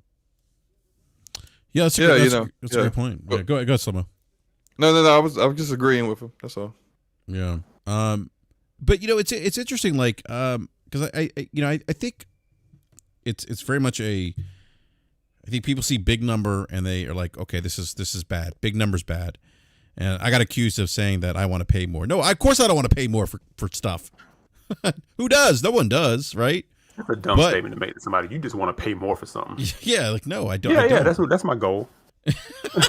Exactly, right? Like, yeah, I want to pay $30 to go to the movies. Like, come on, like, that's a flex I wanna like throw out at people. Like, yeah. But you can't speak in reality, like what, like the reality of the matter. You can't have that conversation because it does turn into that. Oh, you're defending spending more money. It's like, wait a minute. No, that's not what I'm saying. Like, nobody, like, yeah, I would imagine if games could go back to $50 like they were like 30 years ago, I think we'd all be excited, right? We'd be like, yes, $50 games are back, right? Right. No, right? And the reason I say that is because the other thing I mentioned on Twitter today, right? Yeah. And this goes into the conversation about like games today versus games of yesterday. Games today and how they're produced and how they're delivered are radically beyond, right, the 650 megabyte games that we used to get on CD. Absolutely. Yes, that's true. Yeah. Right. And so what I brought up to hence the today, bugs. Right. Yeah. Which are going to happen. Look, if I exponentially increase the number of lines of code, right, that I'm delivering in a software product, I'm inherently going to drag more defects along with it, right? But those games at those increased sizes provide a much richer and immersive experience than games of yesteryear did. And look, if you want to play your 650 megabyte game on a CD, there are plenty of retro shops and tons of retro games that you can buy on CD and floppy disk and on cartridge, and that can be your experience, right? But if you're invested in the art and the evolution, right, that includes the evolution of the technology and the evolution of the delivery mechanism. And so to do something like a Halo Infinite or the new style Assassin's Creed or these big open world games that, again, I mentioned the conversation with the Obsidian developer, right, on Broken Silicon today, right? If you want to play these games that have a heavy server side, right, implementation in order to provide the rich experience that they have, there are certain things that you have to take along with it, right? And so me personally, I don't want to go backwards and pay $50 for games, right? because I'm inherently envisioning that slide back also means a slide back in technology, right? Yeah, and I was speaking more in a hypothetical sense, like if you get the same quality, but no, I just he just wants to pay more for things. Yeah, yeah. Right, and I gotta have my bling, right? Yeah, I'm not flossing. I'm not flossing if I'm not spending $70 on games. Right, it's like you know what I want you to. I'm about to order this sandwich, but I want you to just charge me $2 more just because. Let's just do that because I like to spend more money. Well, didn't you hear Louis Vuitton's getting into game development? Yeah. So, yeah. No, it's again, man. I don't know. I don't know what the disconnect is. Anytime you try to have this debate, it's true, Enrique. People kind of go down this path of, well, why are you defending corporations? And it's like that's the furthest thing from what I'm doing. I just understand the reality of where we are and how commerce works, and especially around entertainment. Entertainment is an industry that constantly, inflates and prices go up, and commodity. But it's interesting when it comes to the gaming thing. People get like this blinder on, like this brick wall, like it's never supposed to move, it's never going to move, right? And if you talk about that, it's you're shilling, and it's like, no, I'm not shilling. Again, are you paying the same price for a car that you paid 5 years ago? Right. No. The answer is no. That's going to go up. Are you paying the same price for shoes, jeans, groceries that you did even a year ago at this point? No. And one of the key differences there too is, and again, how people should modulate their expectations, right? Those tangible goods are built using commodities as raw materials, right? Mm-hmm. And those markets tend to stay flatter from an inflationary curve perspective. The raw material of making a video game is the talent of the employees, and that does not stay flat. Right. Developers and high-end engineers are absolutely not getting the same salaries that they got back in 2005 today. And I will say, as a developer and as somebody who has been in the engineering chain and has gone from, writing tactical applications up to director VP level, right? I have never taken a job that was a slide backwards in income. And the market, right, and as a hiring manager, right, the constant fight that I fight is, how do I bring in my new talent who's graduating out of college, who is constantly coming in demanding a higher starting salary than my last generation of new onboarders did. Got to protect that internal equity. Right, mm-hmm. Right. So those costs are increasing. Again, you go back to and listen to the Obsidian guy today, and like to build a massive game like a Destiny 2, right? The guy talked about development teams that at points scaled up to 1,000, right? But even if you talk about just a 300 member development team, right? The amount of upper crust talent that you have to have, right? Your top 10% performers, right? Your literal geniuses, right? Those are people who demand their salary and write their own ticket within the upper bounds that the market, right, that the talent acquisition market will bear, right? And the more complex the game is, the more of those people you have to have, right? Right? There's process and there's talent, right? And within a certain envelope, you can manage with a ton of process and render decent results out of mediocre talent, right? But the upper end of the talent spectrum, the more complex things get, the more of those people you have to have, because success becomes more and more determined. As you get to that end of the spectrum, becomes more and more determined by heroes, right? And not by process. That's one of the reasons why I kind of dispense with this notion of crunch, right? Because your heroes are always going to crunch, right? Because that's the kind of people they are. Again, those people demand, right, their salaries. They set them, right? They have to stay within the boundaries that the talent acquisition market has defined, right? They don't get to come in and ask for salaries that are astronomically beyond what the other people in the market get, but like they're going to demand the upper end, right? And so the bigger a software product you're building, the bigger a game, the more complex the systems, the more of those people you have to have. Their salaries are always increasing. Hence, right, why we need to, why companies feel driven to come up with Mm-hmm. different monetization models and now to finally increase prices. So yeah, so this is why I want to have that conversation, Game Logic, because like I was trying to say, like I said on Twitter, it's more complex than just saying record net income. You know what I mean? Like there's more to that than just stating that, right? Like it's not just that they're cashing in all this money. There's no overhead. There's no increasing costs and development and things like that. And actually, some of the live chat, big shout out to our buddy Rodimus here, says, but you're paying the publisher, not the devs. But that's not the way it works. Look, no, I was just about to say it's not how it works. Yeah, I mean, yes, just like you just mentioned, Brett. Right? There's overhead that goes along with that, and there's corporate operations. Right? For every so many number of developers that I hire, I have to hire another HR person. I have to hire another person in payroll. I have to hire another person in procurement. Right?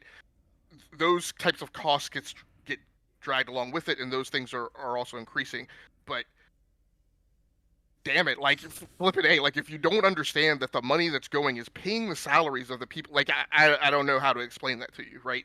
That $60 is absolutely going into, right, the bucket of money that is paying the developer. It's not like, and this is why the conversation on Twitter was frustrating. It's not like all the money. I'm not going to disagree that an unequal percentage of the money is going to fat cat bonuses, right? That's just part of our financial system, but it's absolutely funding the developers that are going along with it. When the budgetary model for software development, right, is, let's just pick round numbers, right? If I get a $3 million capital budget, right, to expend on software development, that budget covers the amount of staff that I can put on that software development project, right? And so it gets divided by however many number of people I have times whatever salary that they're asking for, right? And when the budget is too small, I have to hire lower performing talent, right? If I need bodies. If I got to have high talent, then I got to hire high talent with fewer people, right? That's just the way the budgetary model works. So, and those people get paid not only their salaries, but in a large publisher, part of that formula is also fringe, right? So their benefits, right? Great Scott, if the people elect to take pet insurance, right? Their health insurance and all that stuff comes along with it as well in the cost model. Yeah, that's great points. I'm in just my professional life. I'm in TA, so I see this a lot, and have that argument with my hiring managers many times who, for budgetary reasons, are not doing things they probably should do, in my opinion. But yeah, no, you're right. Like they're very sensitive to, protecting internal equity, right?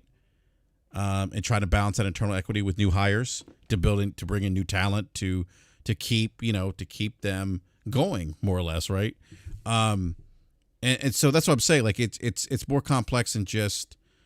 I keep thinking that, because people draw to the conclusion that, they're making more money, so therefore they shouldn't be charging us more, right? Because they're making more money. It's like, no, it's a little more complex than that. And I'm not trying to pick on a Rodimus here. He says he's a project manager in IT. He says the discussion is between the publisher and development house.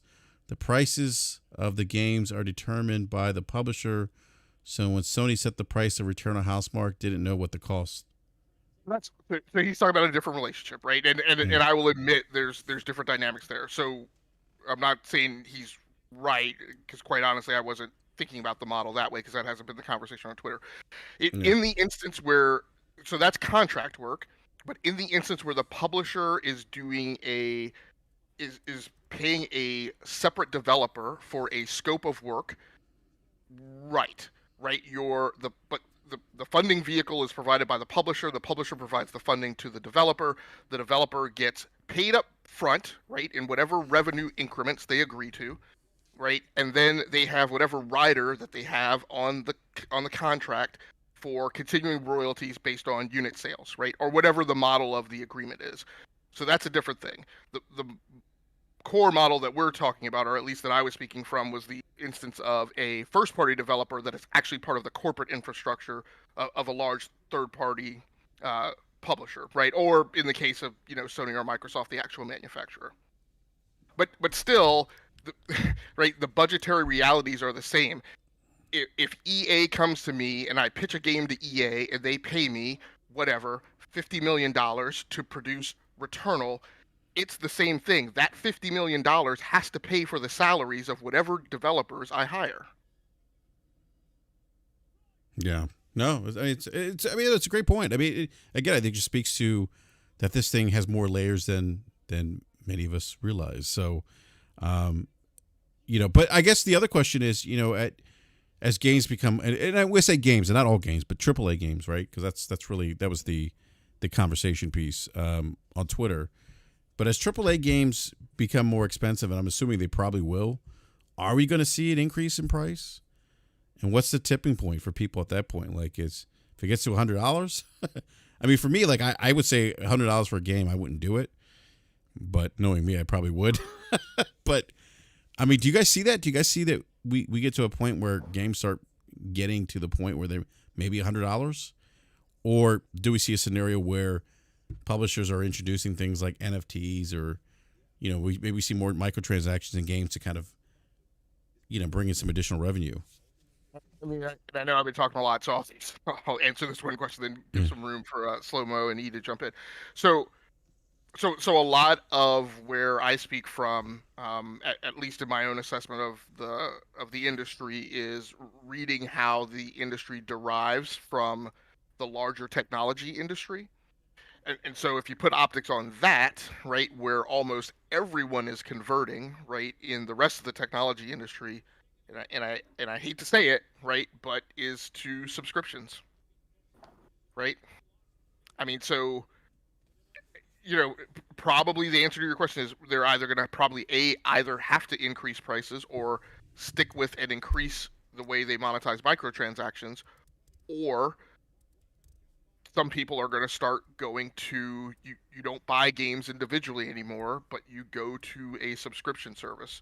I think one other scenario, and it's the last moment, the other scenario that I've envisioned and where I get a little worried is, as those costs of AAA games continue to spiral, I feel like it's going to get to a point where I don't know that anyone can sustain it other than the manufacturers. And so kind of the last bulwark of the industry, right, that makes things, I don't want to say a monopoly, but keeps us from descending into an oligopoly, right, of just the manufacturers, is the large third-party publishers. But if those prices continue to spiral, then I don't know where and I don't know where and how in Ubisoft and EA and Activision winds up. And I'm talking about years and years in the future. I'm not talking about next console generation, but I worry if we'll see a day where there's a mass consolidation around just the manufacturers. It's a great point. It's a very interesting point. And I have a slightly different perspective on it. Not necessarily disagreeing with Game Logic here. I do think that I understand what he's saying, but I do think that what will end up happening is that the cost of things needs to be reevaluated, and the cost of things, what I mean by that is how many people it takes to build or create a AAA game with a, say, like a certain visual fidelity, how the tools are used and what those tools do. So we see now with things like, say, and we talked about Unreal Engine 5 a little bit earlier, but Unreal Engine 5, some of the features of it allow, say, like allow a developer to create a photorealistic environment in less time and with less people than they had to do before. And so, like, when it comes to cost, to how much it costs to build a AAA game, that's going to lower what your overall your overhead is with how many developers you need to get this done, and then what time period you need to get it done. And if you could build a game quicker then that means that's less that's less you're paying people to get this done, and that allow you to do it, within a certain budget. Another thing I think is important is that I've seen multiple programmers over the years talk about how a lot of the programs that people are still using, C++, is time to like find a more efficient way to program our games. And then there have been, for example, the developer that did I think his game was The Tourist, I believe. Not a great game in my eyes, but he built that game with a program that he created that was designed for game development. C++ isn't designed for game development. I'm not a programmer, so I've dabbled in it.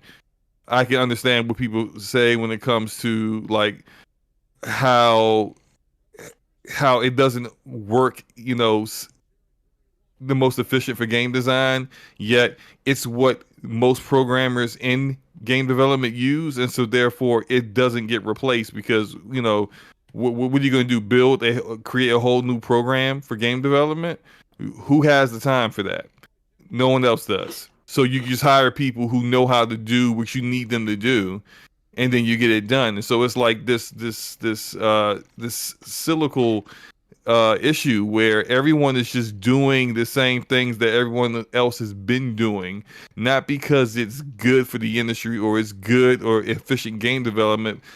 It's strictly because we need to get this game made as quickly as possible, and we don't really care about the long-term, well-being of the industry and how those tools are. I think with the way that cost is right now, and that there will be some increases in cost. I do think $70 will be what the general accepted full price will be eventually.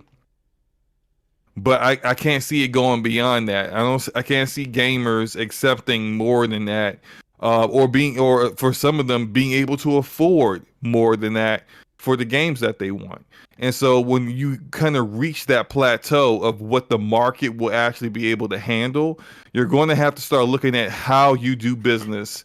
And maybe some of the games that you do, like we see some games that the visual fidelity isn't exactly photorealistic, or you're not using all the pixels that your hardware is able to push, but that also allows you to do other things and be a little bit more flexible in how the game plays and this game design, how long the game is, so on and so forth. So I think when it basically stop being long-winded here, I think what it really comes down to is how people make games is going to change, and that will allow the industry to kind of like deal with the rising cost issue.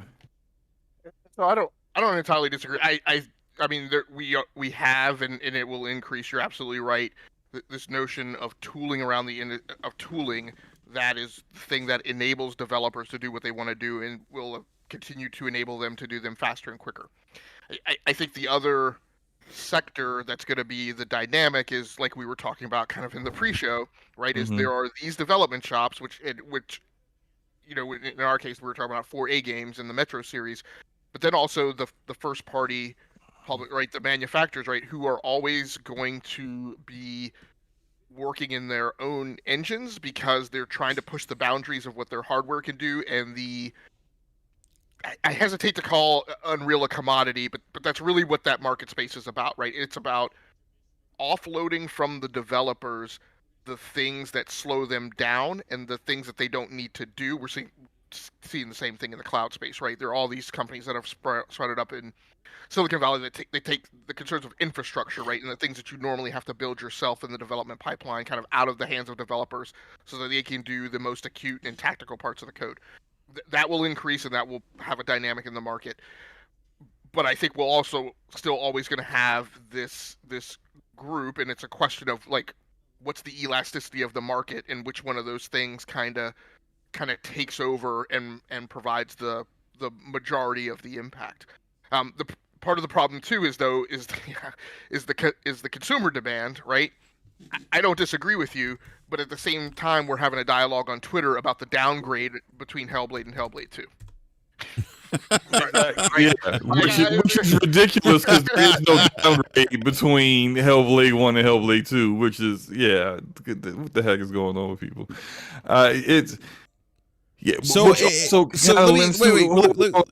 on. That kind of also that whole argument right there kind of lends to like, so what is the purpose of actually making your game look as beautiful and as photorealistic as Hellblade 2 looks?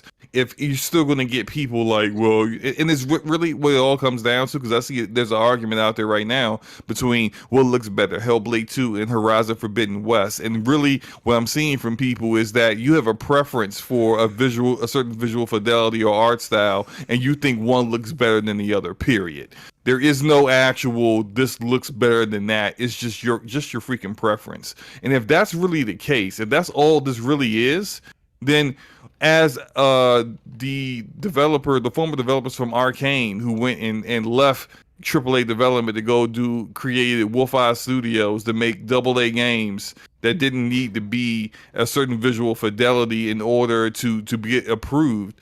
Like, what are we doing here? I kind of feel like a lot of developers are going to start, going towards that, and that, hey, look, if you don't like it, then, well, so what? Because this is, they're going to get more games that are going to be like that. The game of the year wasn't a game that wowed people visually.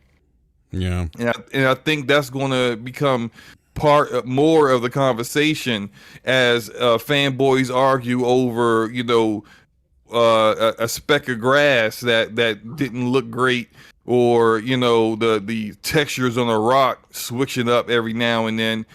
Other people are going to be looking at like a game that has a very unique visual palette and saying, that looks great.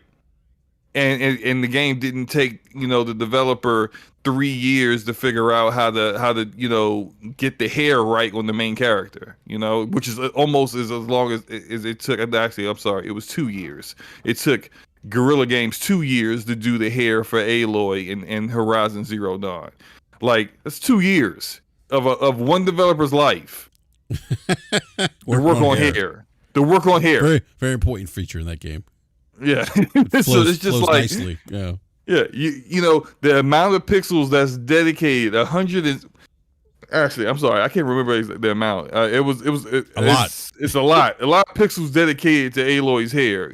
How about we dedicate that to something else? It's just, I feel like there's a certain amount of like, technology is advancing, but at some point you're either the tools are going to get better, the software is going to get better, or you're going to have to roll back. I don't know. We'll see. We'll see. I think the it's interesting. I think it was you, Slim, or Game Logic that said something about the hardware manufacturers. I think like Sony, right? They're the ones who are going to continue pushing these,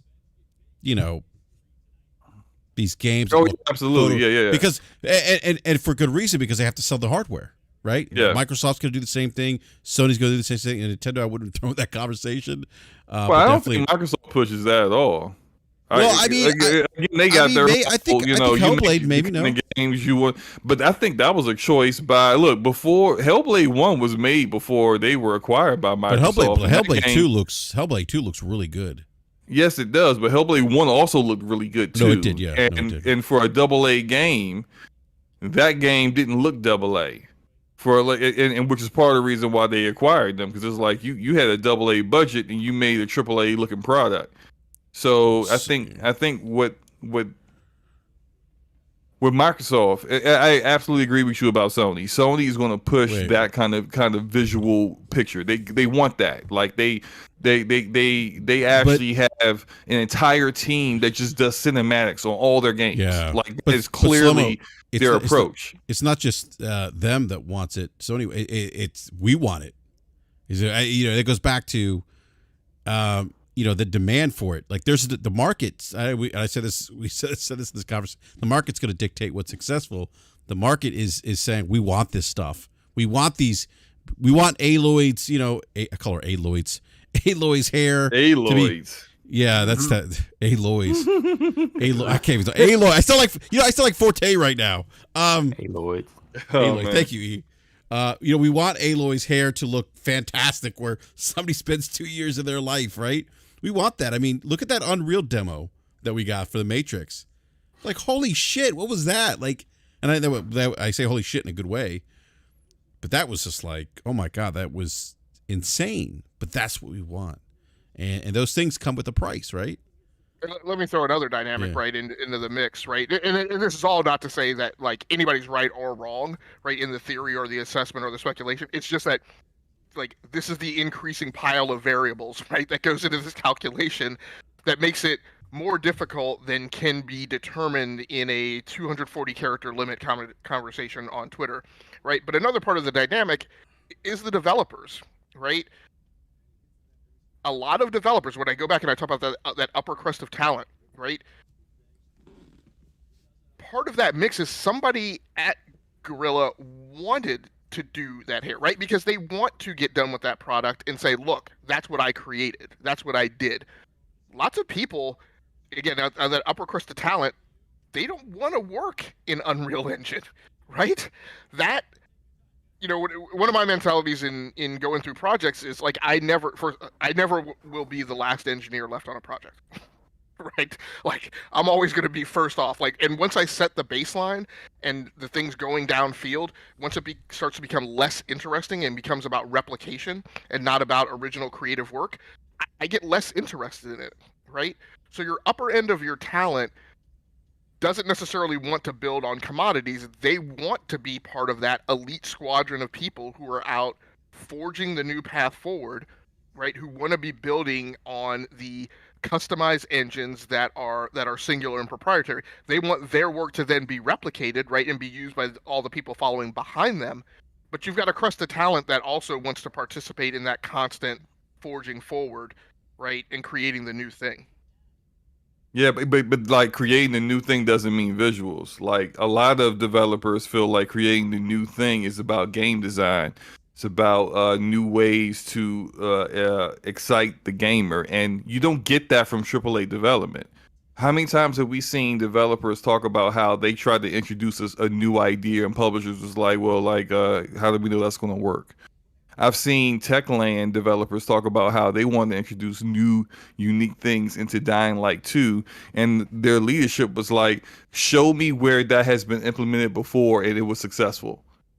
But they're just like, "But this is a new idea. How am I supposed to show you something that has already been done when this is new?"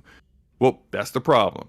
And because they look at like we spending X amount of dollars on this game, we don't want to spend all this money for a 50-50 chance that it might actually be successful. Show me where it's been done before, and then I will approve that and we can put it into this game.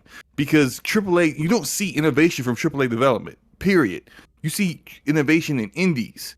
And then when indies do it and they're successful, then AAA games copy it with a higher budget and more bells and whistles. And then people say, "Oh man, that one game is great." But they missed the indie that only sold 25,000, 100,000 that did it before them.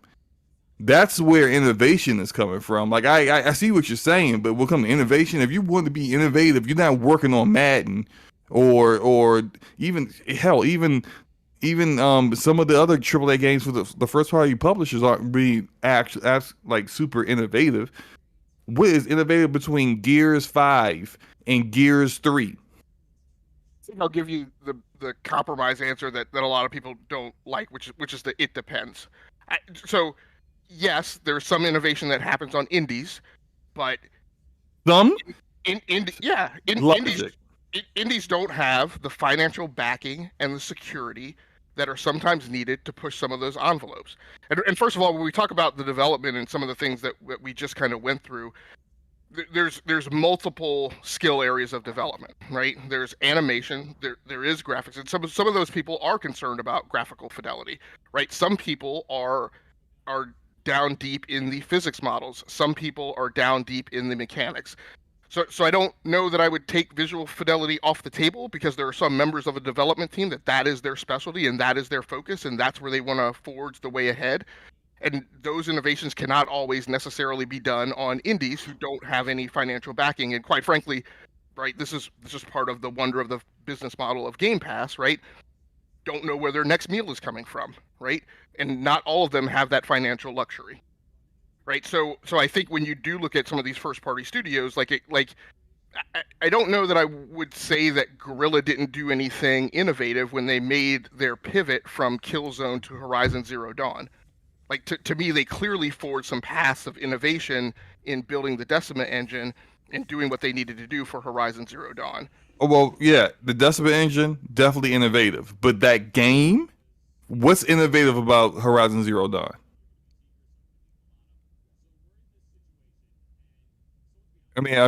Just what about the game is innovative in itself? It's is because it's not doing anything any differently than any other game has done. It does apply a lot of different properties that we've seen in other games to put them together. But I mean, it's my same argument about Breath of the Wild. People go, Breath of the Wild, greatest game ever. So I think what you're arguing is, or not say argument, what you're saying is, you with not Breath of the Wild, but with Horizon as example, that from a gameplay design or whatever the case is, they really didn't do anything maybe out of the ordinary that we have seen in other AAA games. And I think what Game Logic's saying is, well, maybe innovation becomes in different forms. The innovation in this case was the Decima engine, right? Is that? I just want to make sure. Which I acknowledge. The Decima engine. What the Decima engine does is it actually creates like amazing visuals with absolutely but like very little actual memory bandwidth being used. Like a lot, I followed this one YouTuber who's now a developer who talked about how game engines are designed and about how a lot of like the reason why you can't have a game engine that does just like amazing visuals across the board everywhere is that you just don't have the memory bandwidth for that. It's just not possible to put all that into a game. So you gotta have a given pool. Like you have to have assets within the engine that like are look good, but then yet also don't cripple the game. It's the reason why last gen they had to rely on hair cards when they put hair on people's heads. Hair cards is like basically little plates, thin plates, and then we'll put hair on it, and then it will kind of like it will be way less hair than like the 100,000 hairs you have on your head, because if they try to like actually create all 100,000 hairs on your head, it will cripple those trash CPUs we had last gen. It's just not possible. So they kind of like found a way around it. And so like the thing with like, and that's just an example that doesn't have anything to do with Decima, but with Decima, like Decima does a lot of great things within the scope of what you're seeing on screen, and that it's just visually it's freaking amazing, and it's things that we didn't see from other game engines up to that point. And we've seen it done with like Horizon Zero Dawn, we've seen it done with Decima, with Killzone, with Until Dawn. Until Dawn used the Decima engine as well. Death Stranding, look, I hate Death Stranding, okay? Hate it. Think it's a terrible game. I think it's awful. But that's it.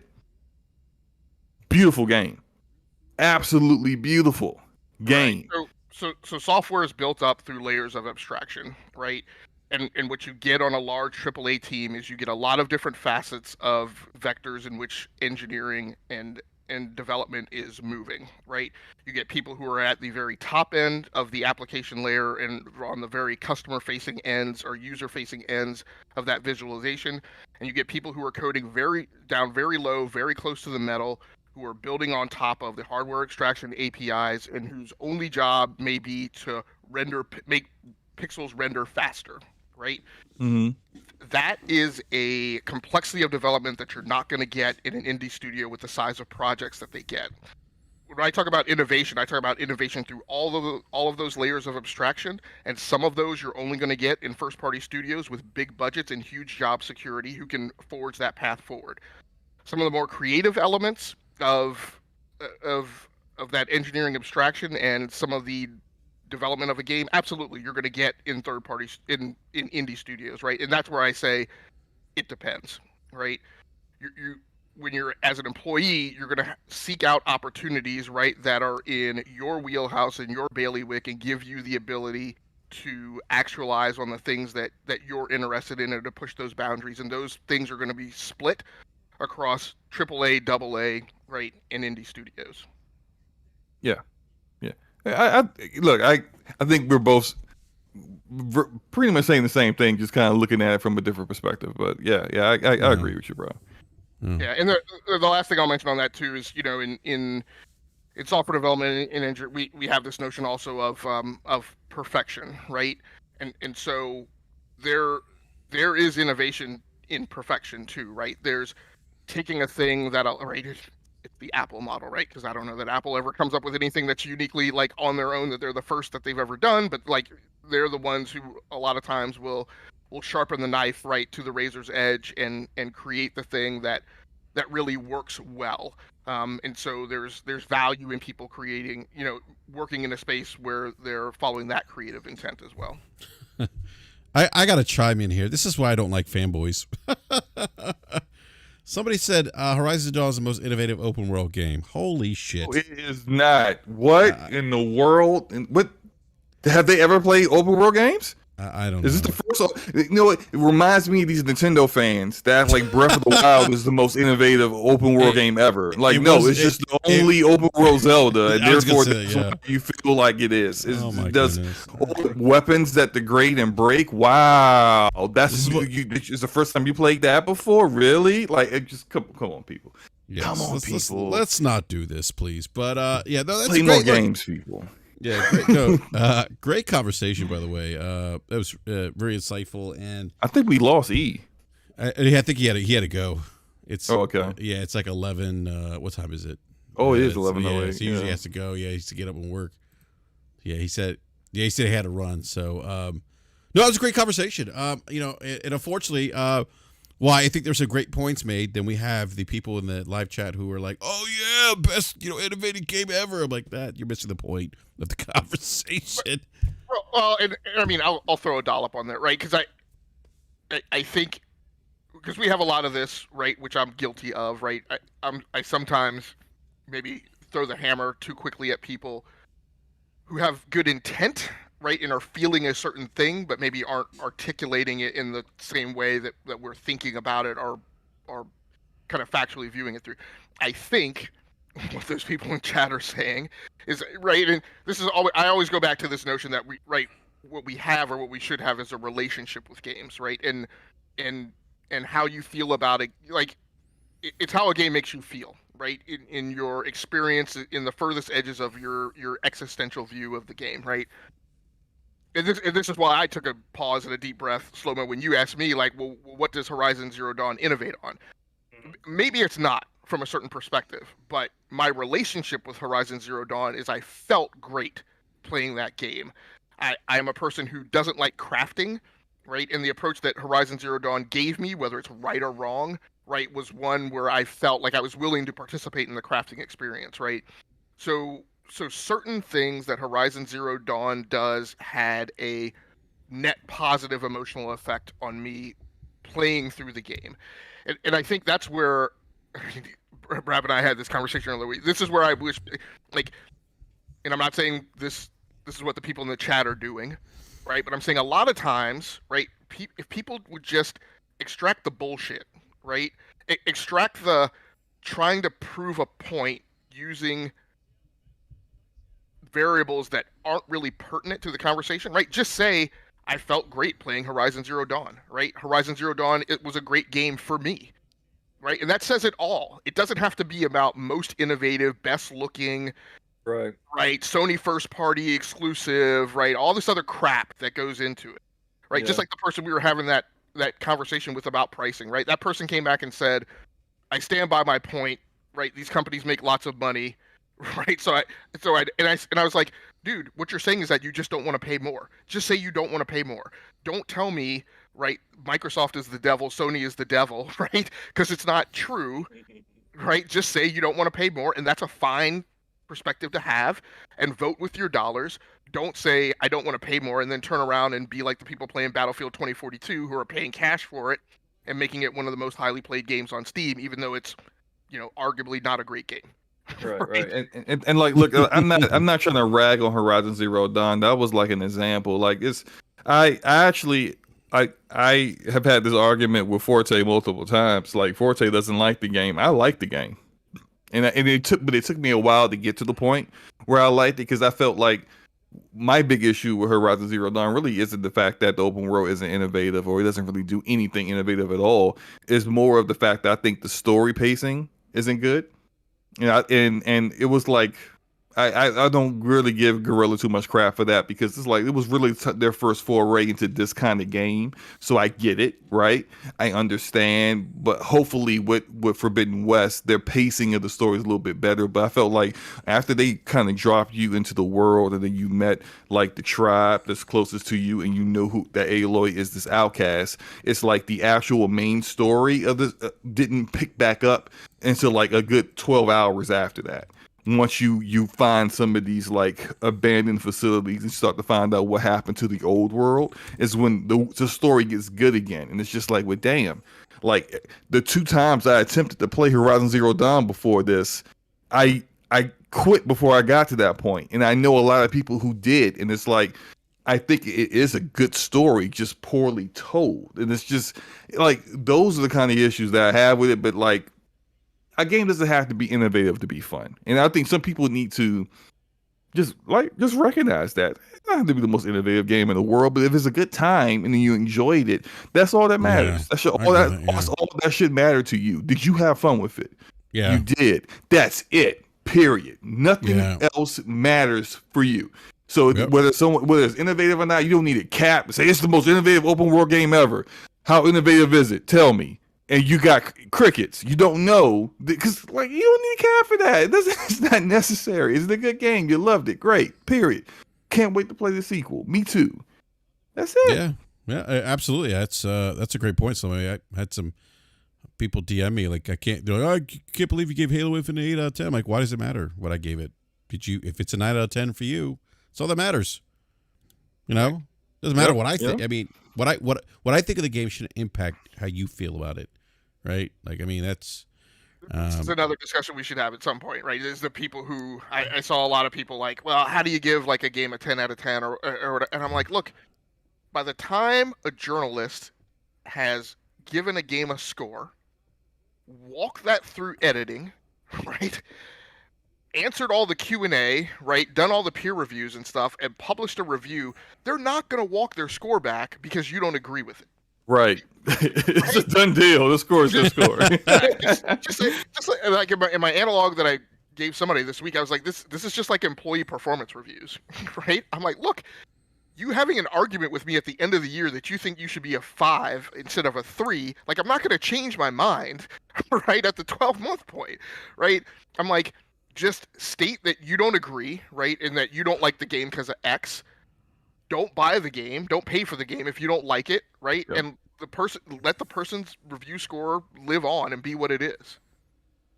Yeah, it's another conversation that I see quite a bit, where it's like that emphasis on the conversation of do reviews matter? Does Metacritic matter? In the grand scheme of things, it's Metacritic does not matter. Well, it shouldn't matter to you as the individual gamer. It matters absolutely. I had this discussion in the Twitter space before. I think it was I can't remember the people who were in there, but they were trying to say that Metacritic is inconsequential in just in everything. No, it matters to some people in the industry. They get bonuses off it. Exactly. Like people get bonuses off of it. I got pushback for that. What evidence do you have that people get bonuses for it? I pulled out the whole Obsidian Bethesda deal with Fallout New Vegas. They had to get an 85 to get a bonus. They had an 84. They got no bonus. Oh, that was a gazillion years ago. I did not pull out the fact that the lead narrative guy for Sony Bend, who wrote the story on Days Gone, was quoted as saying, as he did an interview with David Jaffe, Sony is all about Metacritic. You need to get a high Metacritic score. If you don't get a high Metacritic score, do not expect a sequel for your game. This is what he said. Yeah, I remember that. Who works for Sony, a first-party studio under Sony. I think he would know And the fact that Sony Ben pitched the Days Gone 2 and got what? Rejected. Yep, nada. For their 70 Metacritic scored game. He knows for a fact that's what they care about. And why do they care about that? Because despite everything that people say, I don't care about Metacritic. That doesn't determine how I view games. And you shouldn't. You should feel that way. But unfortunately, you're in the minority. The majority of people look at Metacritic scores and it changes their mind on whether they will actually even play the game. Mm-hmm. There are people out here who was like, Deathloop? I ain't playing no damn Deathloop. Metacritic score comes out. Oh, really? I'm gonna try this Deathloop. You know, you heard time travel, time loops. I love time loops. What the fuck? When? Since when?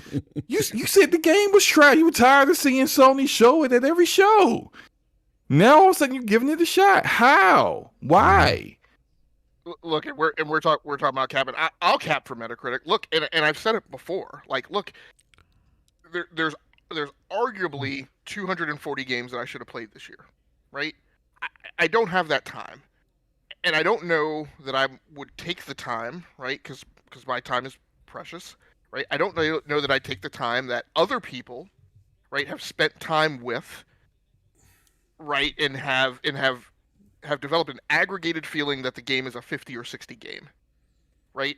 I just don't have the time. And that's because, and I will say that's also because I'm not the type of gamer who plays genres, right? Which admittedly, the vast majority of gamers, that's what they play. They have their chosen genres that they look at and they play games within that envelope. And genres, they matter to me, but they don't matter that high, right? So to me, Metacritic is a barometer, right? I take a look at what that indicates and I make my choices, right, based on that. They don't determine, like, because Halo is a 10 out of 10 game doesn't mean that I'm going to say Halo's a 10 out of 10 game, right? Quite honestly, I'm not on the review track. I've lived that life, and I don't feel obligated to live that life anymore. I don't necessarily feel that I'm going to play game. I'm going to complete games. I'm going to play games as long as they keep me interested, and once I feel like I've gotten my return on investment, right, I might go do something else. But I think, you know, people who use Metacritic as a barometer for how they're going to spend their money, I think to me is an acceptable manner, because I believe in quantifications and tangible numbers, and I need something like that, some metric yardstick in my life, right, to give me that at least initial baseline guidance, right? There are exceptions to that, but it's a starting point. Yeah. Well, look, great point, and it's 11:19, and do need to wrap the show. I want to say hello to Gaming Forte real quick, who says Destiny is Bungie's magnum opus. Thank you for that, Forte. Oh, I forgot to change my name a long time ago. I don't believe that anymore. Oh boy. I just came in here because someone called my name 3 times, and I just wanted to show up. So you were listening instead of being on the show. Well, listen. Hey, wait, hold on. He's in retail crunch. Home. Right, I literally got home like 30 minutes ago, and I was like, well, I'm not going to jump in. They got a good thing. And then my name got called 3 times by Slow-Mo, and I was like, well, I guess I got to show up. So there it is. 3 times, really? The only thing I recall saying was that was me. Yeah, all I recall saying is that you and I had a discussion about Horizon Zero Dawn, and we had a different opinion on it. That's it. Which we're not going to. My name came up 3 times, but whatever. I do have a. Well, I guess I can ask you this after the show, Slow-Mo. I have a Halo Infinite question for you. Oh yeah, definitely. Yeah, okay, if it's in regards to spoilers and stuff, yeah, we could definitely do that after the show. Yeah. Wait till Game Logic drops from the Discord too. By the way, if you're it's not even. It's not a spoiler question. It's mostly about how the hell you get to this. How do you get the? Okay, do you have to beat the campaign in order to get to the other island where the bridge is and the bridge is out? Or can you open that bridge to get over to the other side? I never actually got that to work. Back into it. I know, after I beat the game, they kind of put you back into the open world. Yeah. So I know I could finish up completing 100% all the HVTs and freeing all the squads and all that other stuff and all the FOBs. I haven't done that. So I don't know if that opens up or not. I did see that little island because there is a FOB on that island. And I'm just how do I get there? Especially considering there's like invisible walls and some of the like, so like, you know how like the Halo's broken in certain areas, and so like there'll be like this huge like chasm in between one area you are and the area you want to get to. And then I found ways where I've tried to like basically like ricochet my way over there, and then I'll hit like this invisible wall and just fall, into space. It's just like, okay. So like I don't know how to get there. I can't answer that question for you, man. Sorry. Unfortunate. Yeah. Yeah. All right, gentlemen. YouTube video about it. Yeah. Well, look, gentlemen. First I want to thank everyone in the live chat. Everyone, thanks for hanging out with us this evening. Please hit that like button if you haven't done so already. If you're new, subscribe, hit the bell notification, so you're alerted when we go live. I want to say a big thank you to Game Logic for joining us today. Again, appreciate you joining us, Game Logic. It was kind of at the 11th hour. I meant to ask you yesterday, and then my day just went away. So appreciate you coming Enrique in. is old. Yeah, that too. Yeah. Yeah, no worries at all. Yeah. So, and then always a big pleasure, Eric Jackson and B Money wasn't here tonight, and Slow-Mo Backslap and Forte just hopped in here. Gentlemen, tomorrow night is a big night. It is DPS Podcasts. Oh. Let everyone know they can find you guys tomorrow. You guys can find us on Damage Per Second Podcast. It's me and Game and Forte here, and we'll be live 9 p.m. Eastern. Same time that BRAP goes live, just on Thursdays, on my channel, Slow-Mo Backslap, and we're gonna get into it. We're gonna have some interesting topics. We're gonna talk about a little bit more about Halo Infinite, as well as some other stuff that's gonna come up. Just come check it out. It's gonna be a good time. No doubt, could be a great one. All right. Yep. So on that note, everyone, enjoy the rest of the evening. Maybe get some video gaming in if you don't have to go to bed like I do, because I gotta get up early. But we'll be back next. Maybe I think we'll be back next week. I don't know. I haven't decided if I want to do a show. It's the holidays next week. Christmas Eve is next Friday, and I don't know. We'll see. But anyhow, we're out. Everyone, thank you again. We'll see you next week. Maybe we're out.